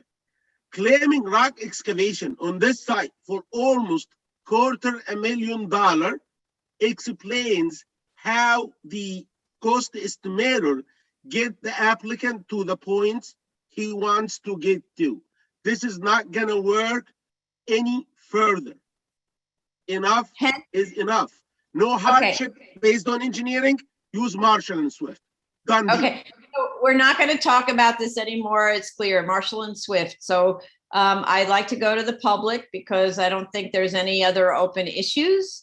And so let's go to the public, because we really can't keep beating this. And I know Vice Chair Shanda has her hand up for a really long time. So let's, what, did you want to say something still? Just wanted to, just as a point of clarification with regards to the application that Ms. Cohen mentioned on West 19th Street, this the J. Goldstein application. This was in a historic district, and I think that that particular construction, there were some issues around the construction because it was abutting another building, which required some shoring and other things. So I'm not sure, first of all, just as a sidebar, that's a fair comparison. The other thing is also in that building, the building was, because of the historic nature of the site, that's why the setback was not asked, because of all the buildings kind of have the similar street wall height building. We did not want the building to be taller. We wanted to match the height. So in this case, the neighborhood context is slightly different. So that's why we are asking to consider that setback. Thank you. Yeah, okay, thank you. Okay, let's go to the public. Thank you with that. Any member of the public would like to speak or provide testimony on this application? The calendar number is 2019-179-BZ. The address is 118 West 28th Street, Manhattan. You may call in. The number is 646-558-8656, or you may join through Zoom. Webinar ID is 959-3403-7945. The webinar passcode is 632494. And once you're in the waiting room, you may raise your Zoom hand to provide the testimony. Okay. So anyone who's already in the Zoom room and would like to speak on this, please raise your Zoom hand. Otherwise, how much time do you need to respond to these issues? So I think because we have to take a hard look at the financials, we'll probably need at least a month or more. Well, Barbara, what do you think? How much time? You're muted. Ms. Cohen, you're muted. Got it. I know. I think, the question is, am I going back to the cost estimator? No. Are we signing up for subscriptions for Marshall and Swift? I don't know. What are we doing? Well, that's what I'm saying. I'm saying we have to take a hard look at it. So let's take the time to do that. Yes. Well, I guess I'm trying to look for a little direction here. There's this case and many other cases where the cost estimator was engaged to do the work. Now, do we go back and have them review and articulate what they're providing along with an industry reference and context to show that they're either in the ballpark or not? Or we're throwing that whole cost estimate out and just going online and doing Marshall and Swift, put in the inputs. That's what I need to know. I mean, I thought I'd be going back, clarifying a number of the cost estimate issues and to understand it better and to see where there are discrepancies and having it resubmitted with the additional industry context and together to provide the level of comfort. Let's say 6 to 8 weeks so we can dig into that together after this one. Okay. Right. But I would say for the other cases, and I'll let the other commissioners answer to this specific case. For the other cases, the only thing where you need a specific cost estimate is for the claimed unique physical condition that drives the hardship. So if your physical condition that drives the hardship is subsurface conditions, then a separate individual cost analysis is appropriate. But for the rest of the building, it's a Marshall and Swift analysis, and yes, you should buy a subscription. But I'll ask Commissioner Otley Brown first, and then Commissioner Shetta. I just want to say, you have even admitted that you don't police the line items one by one. So therefore, I don't know how helpful it would be for you to go get the cost estimator to give an explanation when you've admitted you're not the best person to judge whether or not these costs are actually legitimate or padded. That's what you basically just said. So get your Marshall and Swift. No, Get no, the that's Marshall not what and I, Swift subscription, and then any further conversations that we have about the costs of a project can be more closely aligned with the actual line items added into the Marshall and Swift composite costs. And I don't want you to go in there and use the individual addition. You go in there and you get the cost estimated based on your square footage for all of your projects that don't have special subsurface costs built in or other uniqueness that's tailored to foundation situations. That's what we're going to have to do. It's unfortunate, but I feel like we've basically been led around the path of costs and we have been led astray. Okay, and Commissioner Sheta, do you want to add something? Yeah, I would say the items of the hardship in this case, when using Marshall and Swift, it's going to be already considered. This case is not based on subsurface. There is no crazy pile foundation system. There is no crazy excavation support. There is no rock excavation like the construction cost claimed. And the only item that's impacting this side is the shape or the size of the lot and the marketability of the like an as of right use.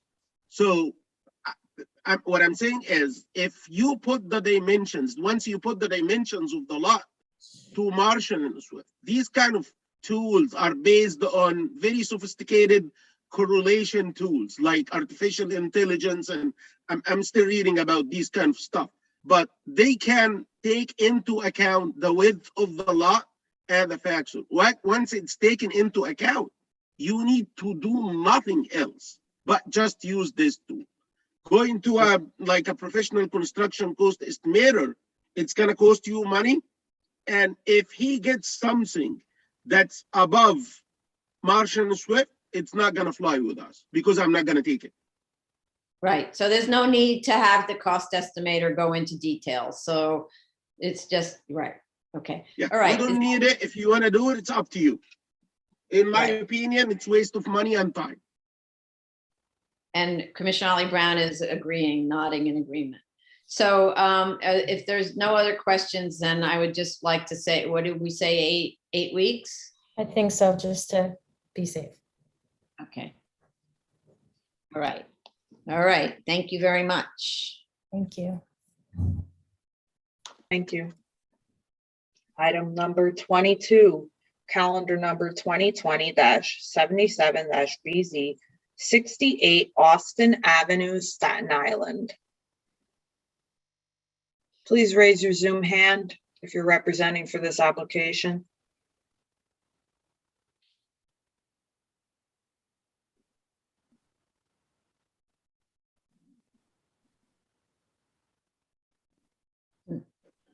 We have a bunch of people in the waiting room.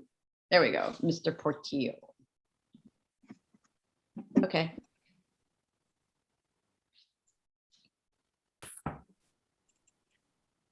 Is everyone on the team in the waiting room? Or I'm sorry, in the Zoom room? Mr. Portillo, can you hear us?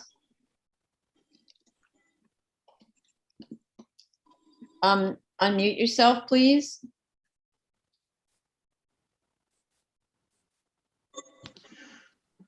There you go. Hello. Yes. Can you hear me? Yes. Do you have video access?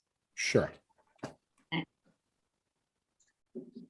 Are you by yourself? Yes. Okay. Okay. Please raise your right hand. Do you affirm to tell the truth, the whole truth, and nothing but the truth in your testimony before this board, and to respond honestly to board member questions? Yes. You may proceed. Please state your name for the record. Anthony Portillo. Okay. Okay, go ahead. Did you listen to the review session? I did. Yes. I don't really have many questions. I think I understood what you were discussing, and I think that I need a little bit of time to provide the response. We did receive comments, I believe it was Thursday of last week, was similar to some of the things that came up this morning. And we just didn't have enough time to put together a proper response. So we were told to still join today's proceedings, and then I guess basically request either an adjournment or more time to provide the information requested. Okay, so I know that you're not a regular applicant. Have you appeared before this agency before? The only time I've done some BSA things was for build it back applications. Okay. So So a variance application is very complicated, and making those 5 findings that are in section 72-21 of the zoning resolution is entirely what drives the possibility of getting a variance. understand. The comments from the commissioners was that it was very, very hard to understand what it was you were arguing, and you didn't support really anything with, your argument was unsupported by any materials. And so, but what the board is basically saying is we don't think that you have, even with us filling in the blanks ourselves, this board has a lot of experience, so can actually fill in the blanks. We don't believe that you can make the findings for this variance because, yeah, it doesn't seem like your lot, the shape of your lot prevents you from putting the parking in a legal location. This is more like you're trying to legalize a structure that was illegally built is the way we're seeing it, because there's no proof that the structure was built legally. And as Commissioner Sheta and Vice Chair Shanda were talking about looking at aerial photographs that established that the garage was built after 1961, which is the critical time when the zoning was deciding where you could put a garage. It seems as if this structure was built long after that, so must be an illegal structure because it's not a permitted obstruction in a front yard. And so, and if it were legal, you wouldn't be here. So, right, so I would just say, I mean, the only, yeah.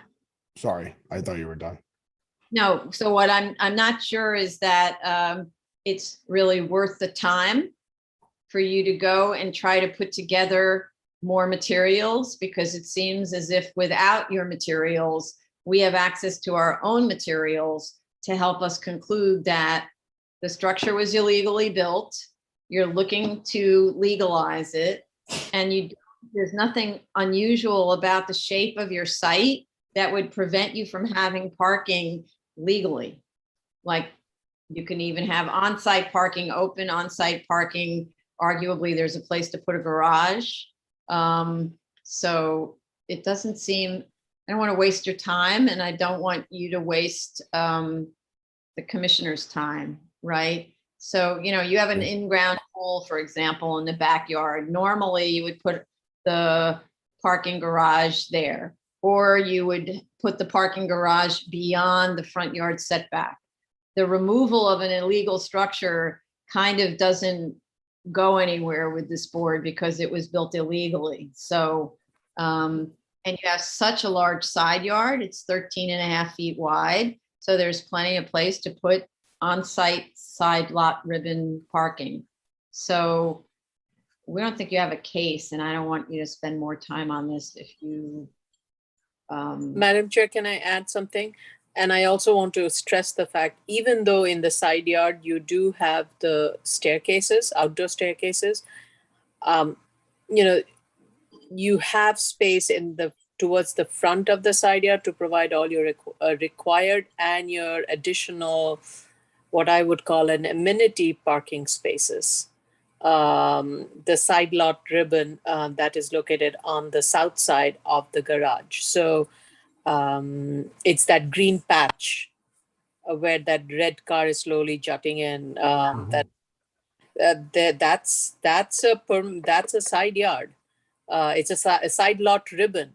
that is overlapping over the front yard. So that I think per zoning, that would be another permitted location for a parking pad. You just have to move your green space to where your, the other spaces are. So there are ways you can rectify your issues on the site, but we cannot legalize something that was built illegally when it's not required, especially. That's how I'm looking at it. I'm not 100%. I'm looking at whether that might be considered a front yard or whether it's a side lot ribbon. But the front yard, you're allowed to have open parking, right? You can have a parking pad, can't you, in the front yard? I think so.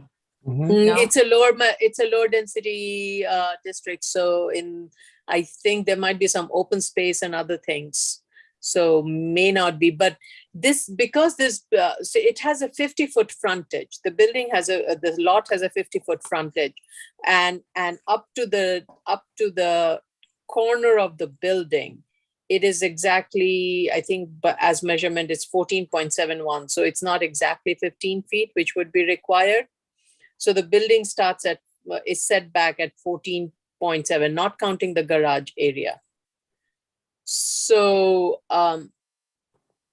that's why I'm saying that little square. If you look at the plan sheet BSA 4.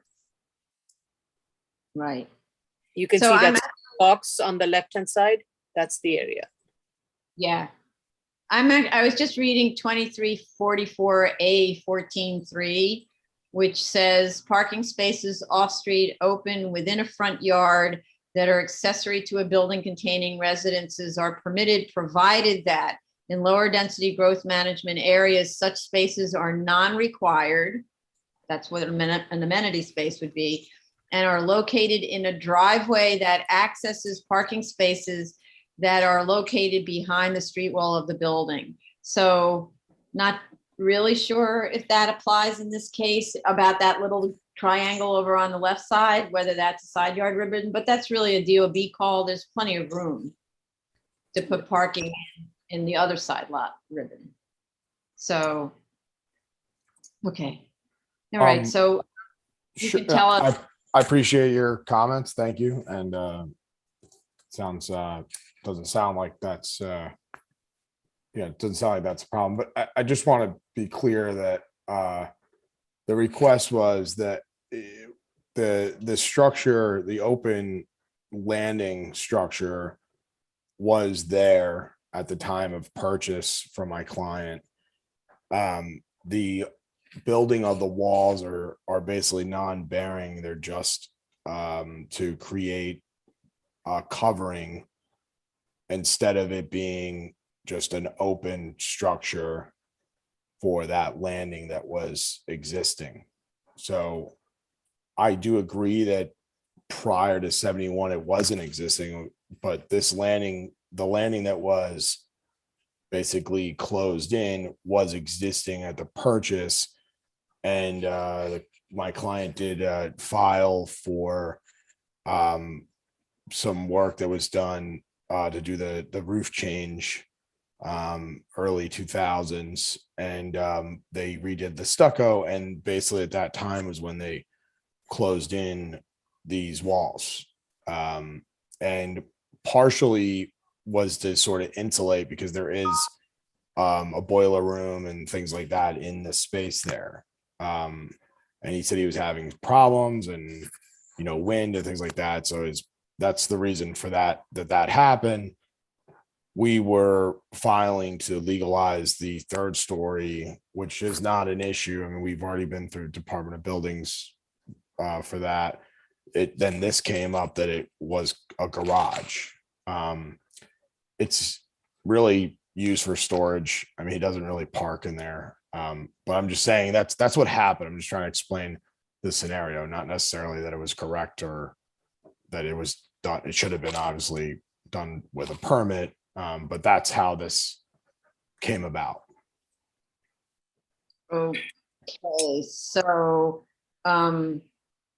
even more reason why, I mean, there were no reasons before, but it's even more reason why this is not a variance case. There's not a way to legalize an illegal construction that, there's no way to legalize an illegal construction when you don't have a hardship and you don't have a unique physical condition that drives the hardship, more important.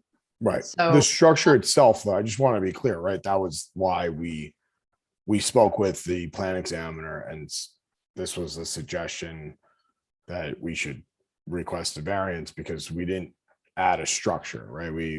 He didn't add a structure.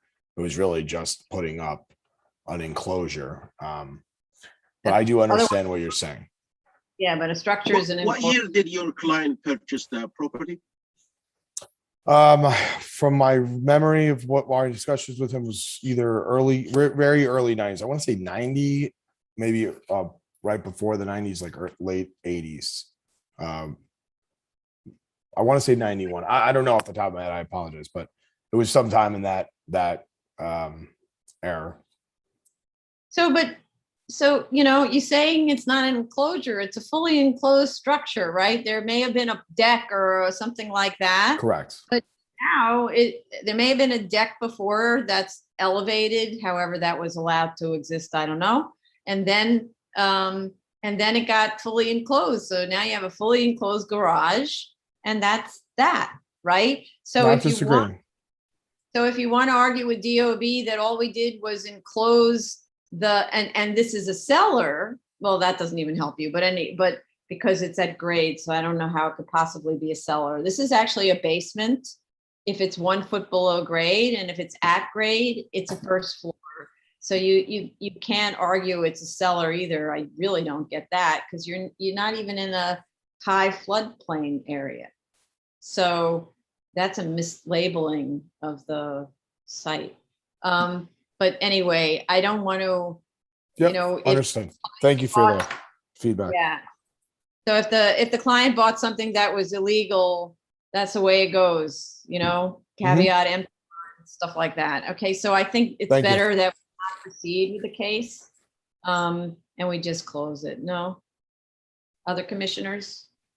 Yes, okay.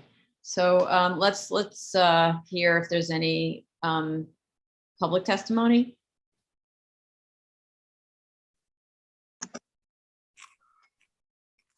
If any member of the public would like to provide testimony on this application, the calendar number is 2020-77 BZ. The address is 68 Austin Avenue, Staten Island. You may join with Zoom. The webinar ID is 959-3403-7945. The passcode is 632494. The dial-in number is 646-558-8656. Once you're in the Zoom room, you please raise your hand if you would like to speak on behalf of this application. I see that Gerald Maya is raising their hand.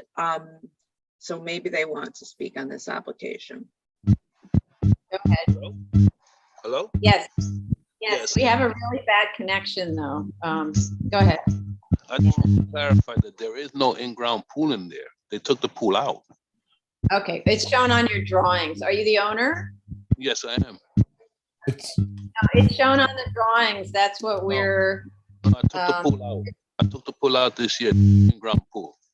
I sent the architect the picture.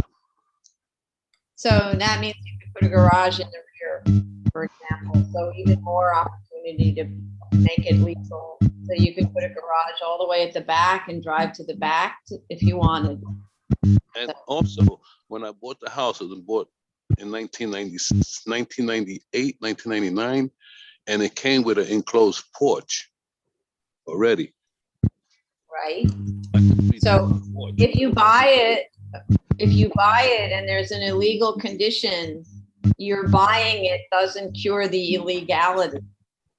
That's just the way it goes, right? And I'm sorry, I have to say, I'm sorry if Department of Building led you to believe you could get a variance for this. That often sometimes we hear people just being told, go to the BSA, they'll fix it. But a variance is actually not an easy thing to prove, because there are 5 very, very specific findings that this board has to make. And in this case, it was very obvious that you don't make the findings, even if it wasn't clear from the materials that were submitted to us. It was clear from our independent research that you can't make the findings. So I'm sorry, but there's no way to legalize from us. I just want to clarify. So you're telling me I can put fruits in the side where the green patch, the green grass is? That's what one of the people said before you? That was a suggestion, but really it's Department of Buildings that has to decide where the legitimate locations are for the parking. We don't give, building code or zoning advice on those kinds of things. Once you go back to the buildings department, you can show your parking locations and then see what buildings department says, because it's not so clear what that little patch of green actually is from a zoning perspective. So DOB needs to look at that. Okay. Okay. All right. Thank you very much.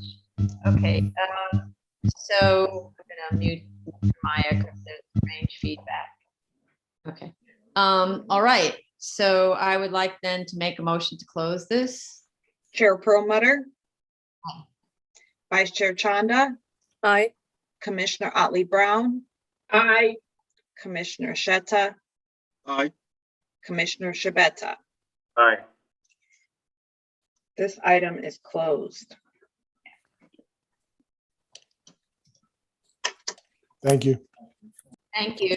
Thank you for appearing.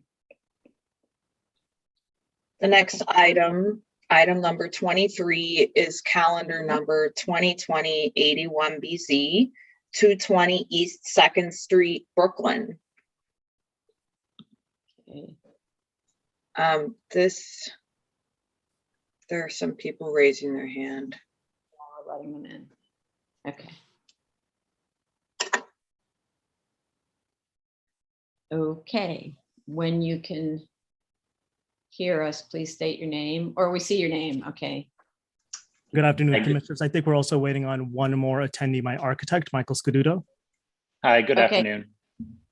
So you're the person who's speaking with the same name. That's Michael Scaduto right now speaking, right? Yes. Okay.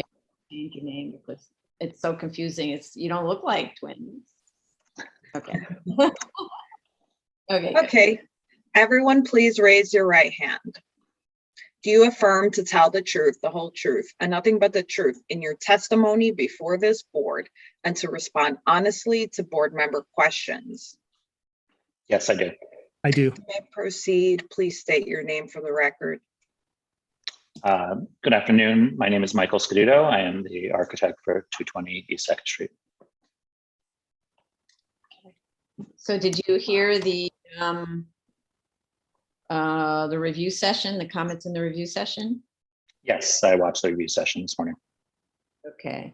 So I don't know if you have any questions, but this is similar to the prior case where the board unanimously you find that you had a case here. This is a desire for a parking space as opposed to a requirement for one. We're not really sure what your case is, or let's say we don't find that there's a case.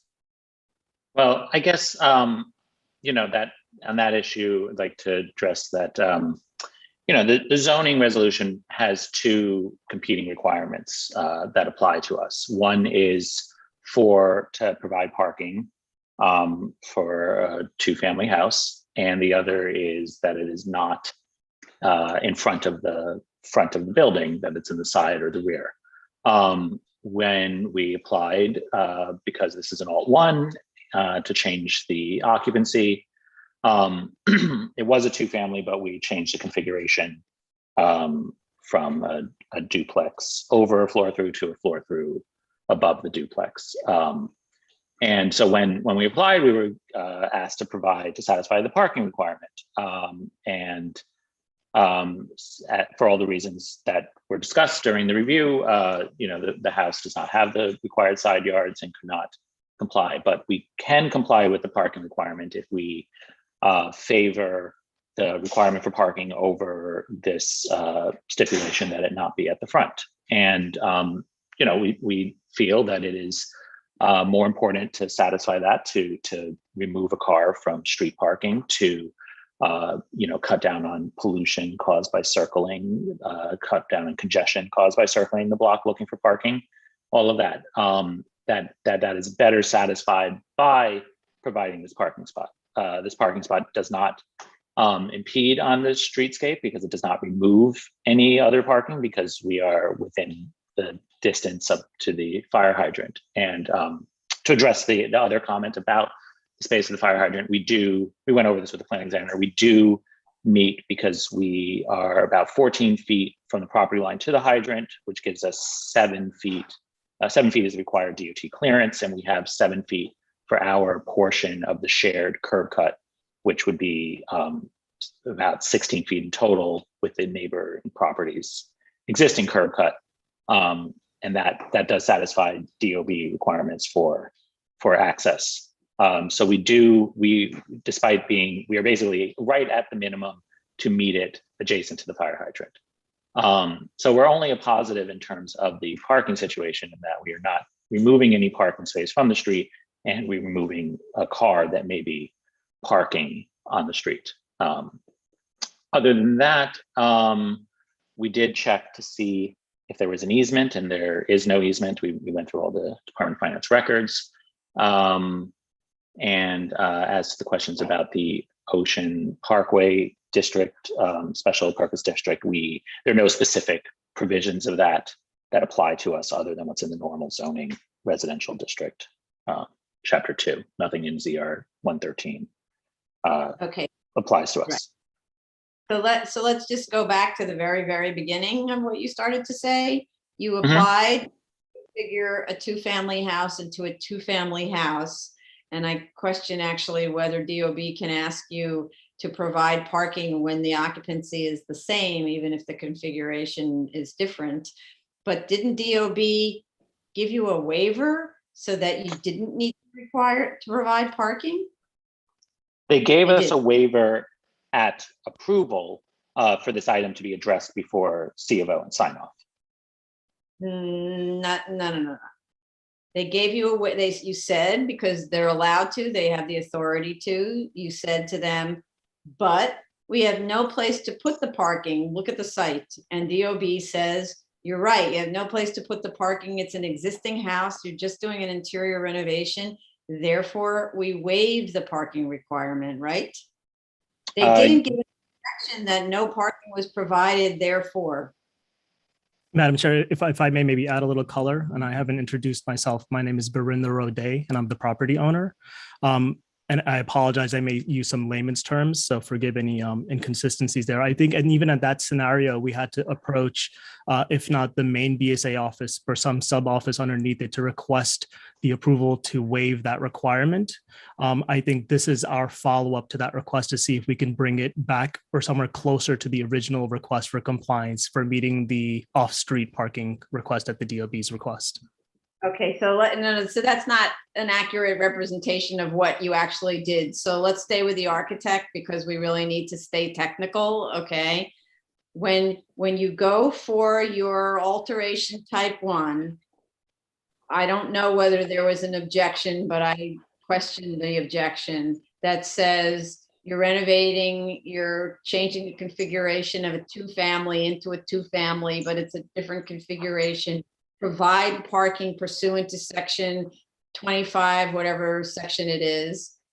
If that was an objection, then you must have gone to a borough, a plan examiner, a borough commissioner, something like that, and you got a waiver, because it's an impossibility for you to provide parking as of right on the site. And the Department of Buildings has the authority, pursuant to some section that I'd have to find again, to waive that requirement when access to parking would be impossible, right? So my understanding is you got that waiver. So the answer is now you're done. And the idea that you want to undo the waiver, like unpack it and say, no, DOB, please don't give me a waiver, make me put the parking in so that I can go to the BSA and ask them for a variance. That's actually not how it works here.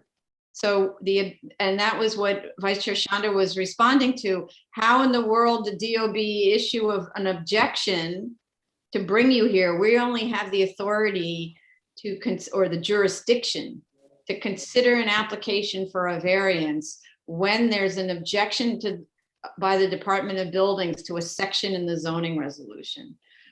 If the buildings department waived your requirement to have parking, then they had no authority, sort of, I think it's authority, to issue an objection for a section in the zoning resolution because it wasn't relevant. And therefore, we don't even have the jurisdiction to consider this.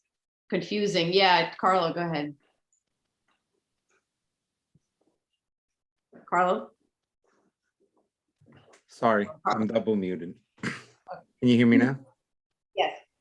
Yeah, I was just going to suggest that the fact that the Department of Buildings has the authority to waive it is the administrative remedy. Yes. Well put. Yes. So that's why, this is why all the commissioners were saying this is a want as opposed to a requirement. This is a desire. And the BSA variances are not about desires. They're about absolute needs. It's a hardship. You can't fulfill your requirement. Okay. And, that's the way it goes. And if the neighbor has a driveway, then you could negotiate maybe an easement with the neighbor to provide more parking, something like that. Yeah, go ahead, Mr. Rodi. Right. Yeah. Sorry about that. And again, first of all, thank you all for hearing the application, and I apologize for the crudeness of the form or kind of the quality of some of the submissions over there. Obviously, we're trying to balance the requirements that the BSA set forth, but also to make sure that we're working within the means available. Obviously, the request over here is into the scope, I think, of the broader set of applications that are typically brought before the commission here. And again, this may be coming from a naive perspective, but on the argument that from a must or a mandatory requirement or need versus a want, how does the commission distinguish the need for somebody who's, let's say, going through a larger scale commercial application where they're looking for their own exceptions or variances to existing zoning laws, as opposed to this one where similarly there's an established set of municipal and local zoning codes that dictate where parking should or should not be, and then going through the process of trying to request, I'm not sure if the exception or a variance are distinguished over there, but basically an exception to that law under the supporting argument that the spirit of the law, which as I understand it in 2010 was updated to make sure that, I may be excluding some items, but things like frontage, drainage, and sewage impact on the municipal code, the character of the neighborhood, are not negatively impacted. Illegal or legal curb cuts aren't being introduced to impact the ability to park on the street for an already kind of congested neighborhood where there are increasing amounts of tenants and residents arriving.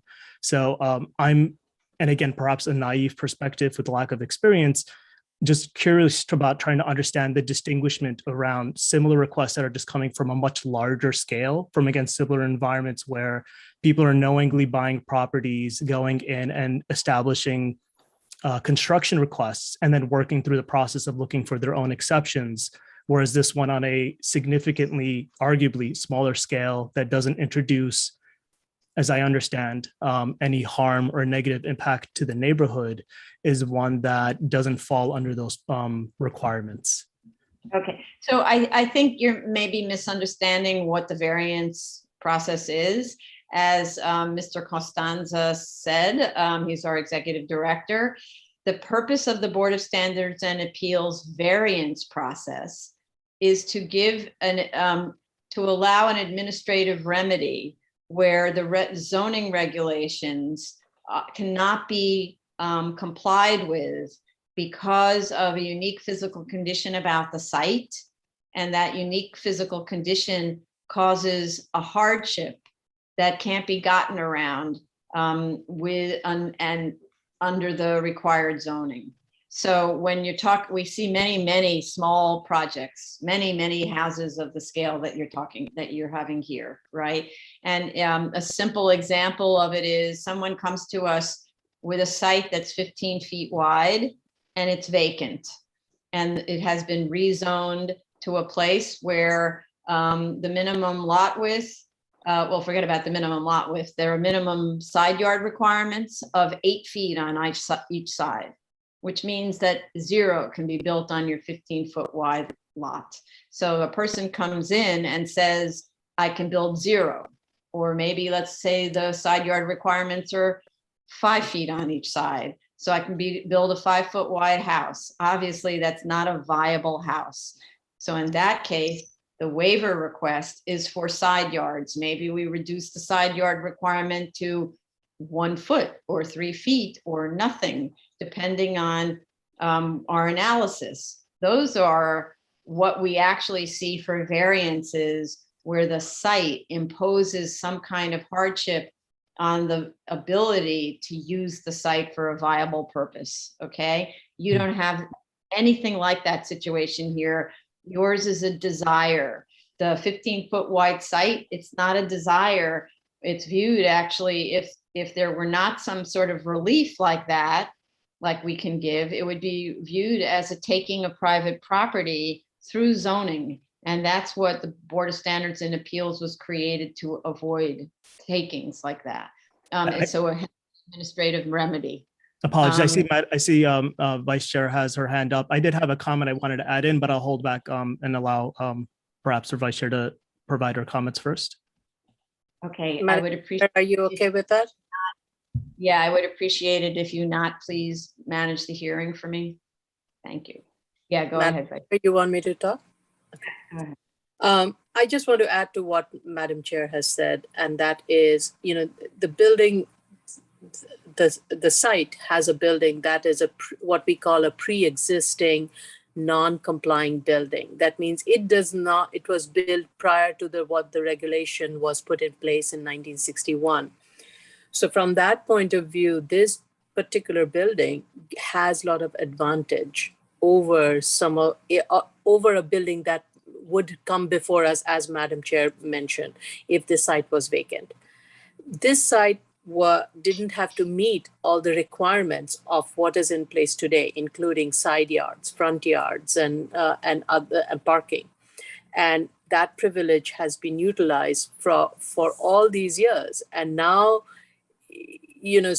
for me, the part is this: had this been a vacant site, and you were trying to fit something in based on the regulation that is there today, which was creating the hardship, that's a discussion to be had. But we don't have that. You have a benefit of being a building that was built prior to what the regulation that is in place, and that is resulting in a bigger footprint, bigger floor plate, and all those things. Madam Chair, was I help? Yeah, thank you. Yeah, that's fine. Thank you.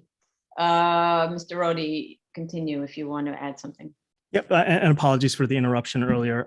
So if I wanted to follow up, and I think this was also covered under Vice Chair, with regards to the general sentiment around practical difficulties or unnecessary hardship, while we didn't provide it as a part of the supporting evidence for the hearing today, would there be any benefit or improvement to the argument for the case if we pursued bringing in a firm to go through any financial feasibility analysis, working with the realty firm to understand the inability to realize, I think, economic benefit or value on the house as compared to other surrounding properties within the neighborhood? I'm just trying to understand. Yes. So let me just go back one more time. When we look at the financials, they don't apply to single and two-family houses. We don't usually require financials at all. And in the first place, financials go to what's known as the B finding. That is, once you've established a unique physical condition causing the hardship, right? We don't have the A finding, that's the unique physical condition causing the hardship. And so until you have that, you don't go to any kind of financial impact, which we don't do for houses anyway, okay? So I don't think there's any point, really. You have unanimous review by the commissioners that you don't have the A finding. There is no unique physical condition causing the hardship. You're creating and if anything, this is a self-created problem because you're saying we got this waiver from DOB, we reject the waiver from DOB, and we want to put parking in, therefore give us the parking, which is one of the findings. You can't create your own hardship. So I think the case fails on too many levels. And you know, your argument really about improving parking in the area is a nice public policy argument, except that you are in a transit zone. You're a couple of blocks away from at least 2 subway stations. So you don't even really have a good transit related argument because you're not in one of those transit poor zones. So I'm not even, so you don't even get there on a public policy ground as far as I can tell. So please, other commissioners, chime in if you think it's necessary. Otherwise, I'm going to go see if the public is interested in speaking on this. And I think otherwise we're probably should just close this. Okay. Agreeing from Commissioner Ollie Brown. All right, so let's go to the public. Any member of the public would like to provide testimony on this application, the calendar number is 2020-81BZ. The address is 220 East 2nd Street, Brooklyn. You may join the Zoom meeting by dialing, by inputting the webinar ID, which is 959-3403-7945. The passcode is 632494. If you choose to call in, the number is 646-558-8656. Once you are in the Zoom waiting room, please raise your hand so that we know that you want to provide testimony on the application. Thank you. Okay, thank you. All right, let's just see, give it a little minute to see whether anyone calls in on this. Otherwise, and I don't want to sort of cut you off, but I do want to say that we're going to close this because the commissioners are not finding an A finding. So, okay, I think we can. There's no one. Motion. No one. Yeah. So a motion to close then. Chair Perlmutter. Vice Chair Chanda. Aye. Commissioner Otley Brown. Aye. Commissioner Shetta. Aye. Commissioner Shabeta. Aye. This is Thank closed. Okay, thank you. All right. This concludes the public hearing for October 19th, 2021. Thank you. Thank you, everyone. Enjoy the